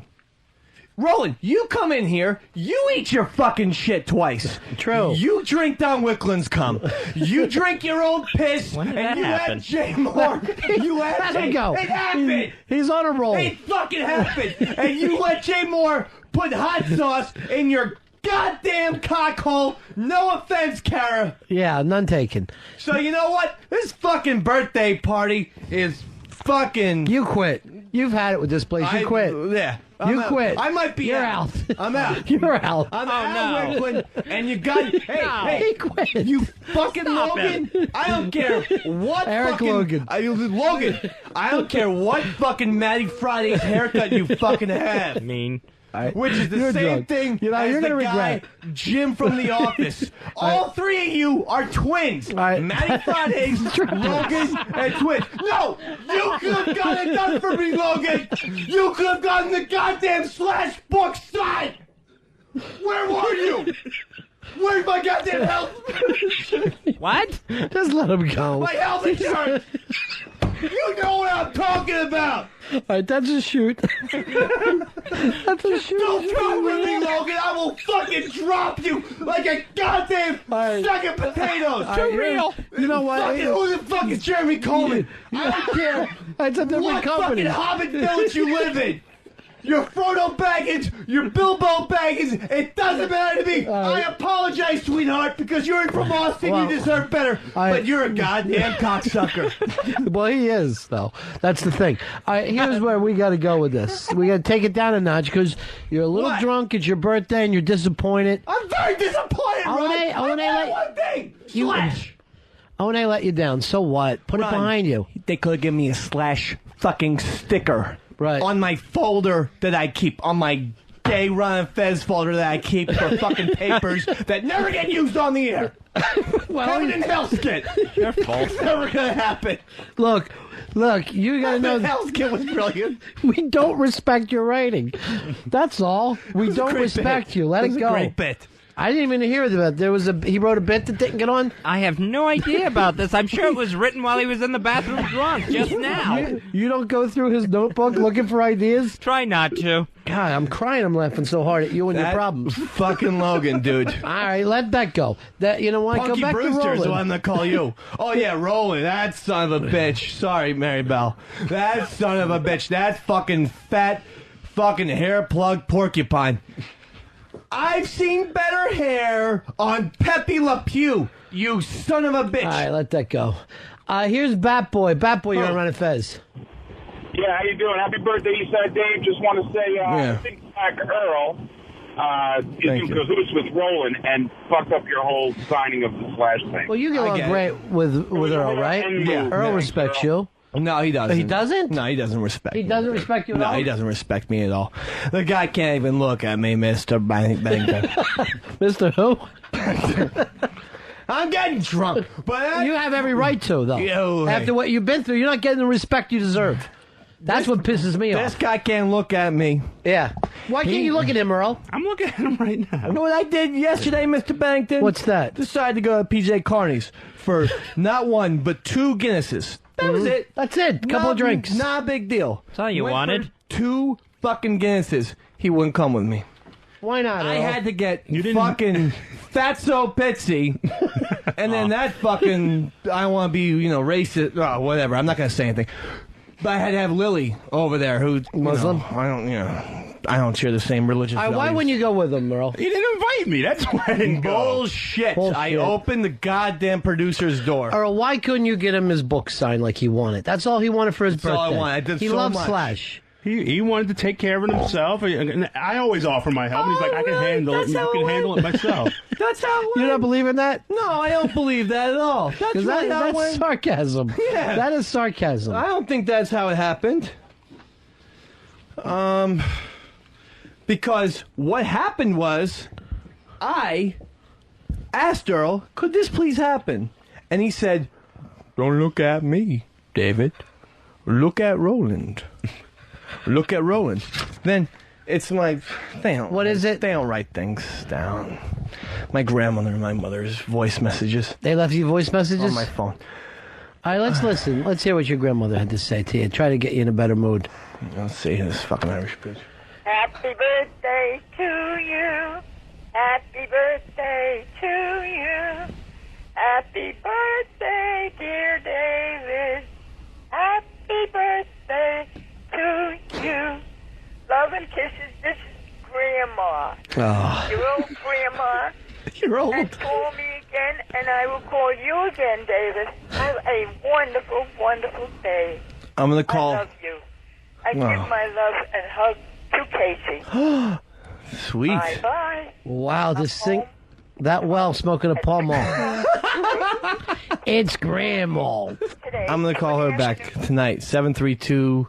All right, don't say that. 449. Don't say that on the air. So that's Grandma. Sounds exactly like Beanie. Yeah. All right, so this one's Beanie? Yeah, we have Beanie. Happy birthday to you. Happy birthday to you. Happy birthday, dear David. Happy birthday for you. For he's a jolly good fellow. Oh, Jesus. Irish can't let it go. Nobody can deny. Hip hip. Hooray. Hip hip. Hooray. Hip hip. Hooray. Happy birthday. Talk to you later. Happy 30th. Woo! Holy shit, I'm fucking 30 years old. Wow. Thanks, Mom. 30 years old, and what do you have the show for? No, Sign/book. That's No. it. No, I don't. Why? I don't have that. What happened? Because of a little fucking cocksucker named Roland, who, you know what? No, I put it on. I'm gonna take it off. I'm gonna put the Jameson in my mouth real quick. Roland did not get my autograph. All I basically asked for was one word: slash. That's it. Ron. Yes. I purchased a $29.99 book. $29.99 book? Yeah. Hey, Roland, you know what? You're dead to me, man. Everybody should be dead to you after what you went through today. You want to walk out. You want to quit. Well, I thought, you know what? I'm thinking about it right now. You know what? Who's not dead to me? Ron Bangton, Fez Watley. All right, that's enough. Hold on. Anthony Cumia and Opie Hughes. And that's it. Those 4 people. And Jim Norton. Those 4 people. And But Eric fuck Logan. that Carlos Mencia or whoever's going to come in and do that shit. That fucking 5th, my 4th mic. Maybe I'm Roddy Piper. Maybe I'm somebody else. Maybe I'm not in front of it. But I'll tell you something, Adrian Dice. I'm going to fucking squash you like you got squashed in WrestleMania. You're not even making sense right now. You're Sorry. not making sense. Sorry about that. Here's Ash. Ash, you got kind of thrown off your riff. You were doing great, but somebody ran in here. Someone threw you off your fucking riff. Punched me. Ash, you're on Ron and Fez. Yeah, Ron, Fez, how you guys doing? What can we do for you? Happy birthday, Dave. Hey, listen, my name being Ash, I can sign your book for you, and then you just sneak an SL in front of it. Oh, it's all funny, right, Dave? It's real funny. Yeah. Real fucking funny, Ash. You know what? I want your autograph, Ash. You know what I want? You know, fuck that. You know what? Who'd like? I'd like it when. It's actually pretty funny. When I got in line for a long time for a Bob Dylan magazine to be signed by Bob Dylan. And then Ron Bangton signed it. Did they hate Bob Dylan? I'll do that. I still have it. Yeah, I'll do that for you. At least someone's signing it. At Yeah. least a fucking star is signing it. Because you hear that, Logan? You got left down by your own company today. Hung out Yeah. and left it fucking dry, dude. Yeah. You know what? There's another book that is hanging around here from the O&A show. Where is it, boys? There's another book in here today. Who's there? Let's see.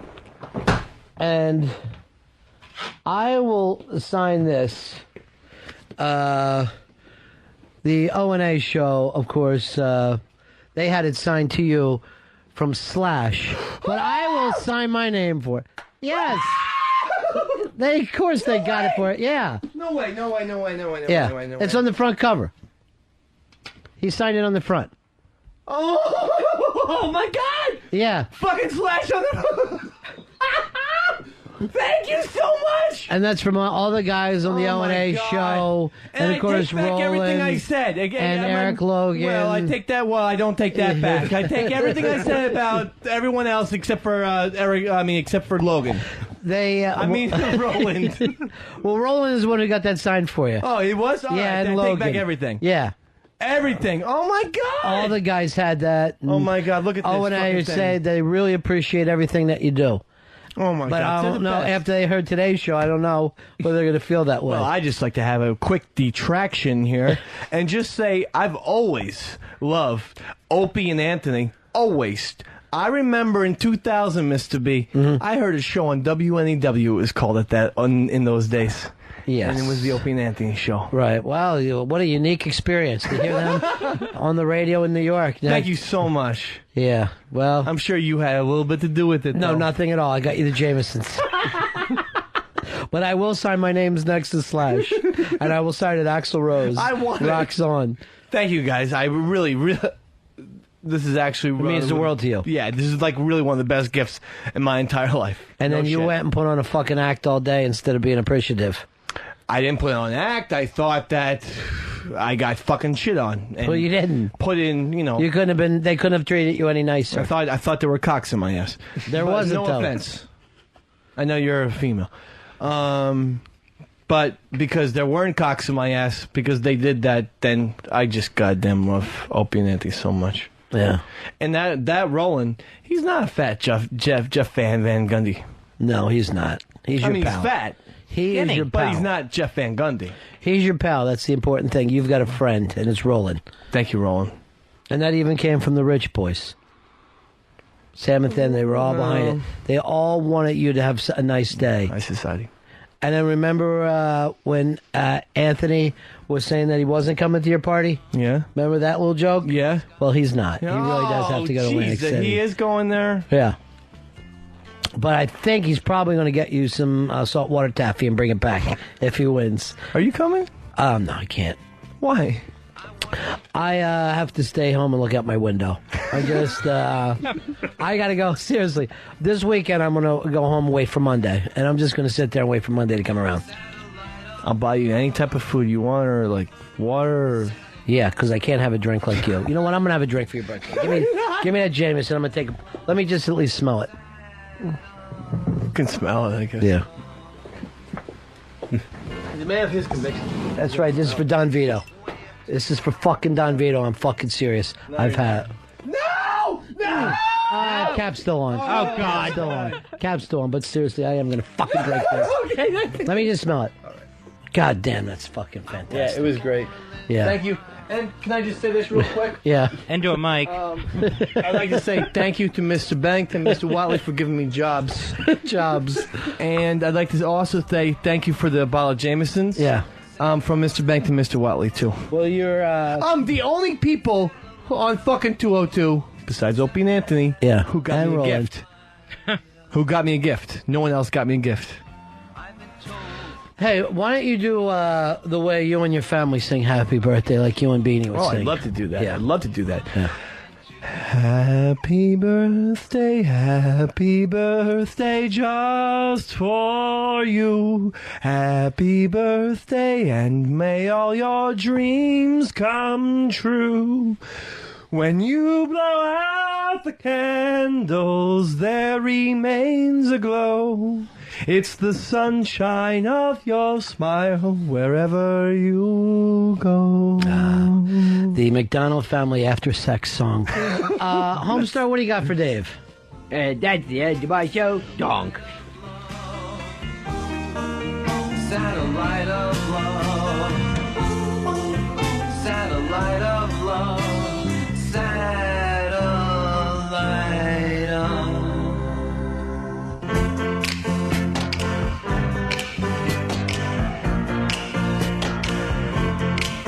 satellite of love. Satellite of love.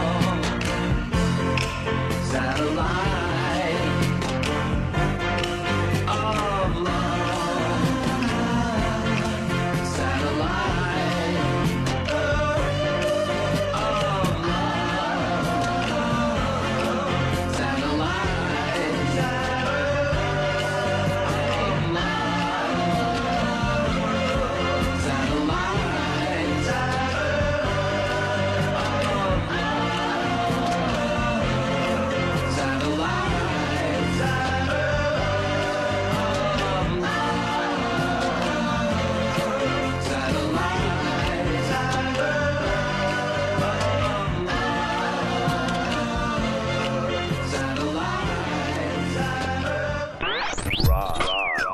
Fezzy!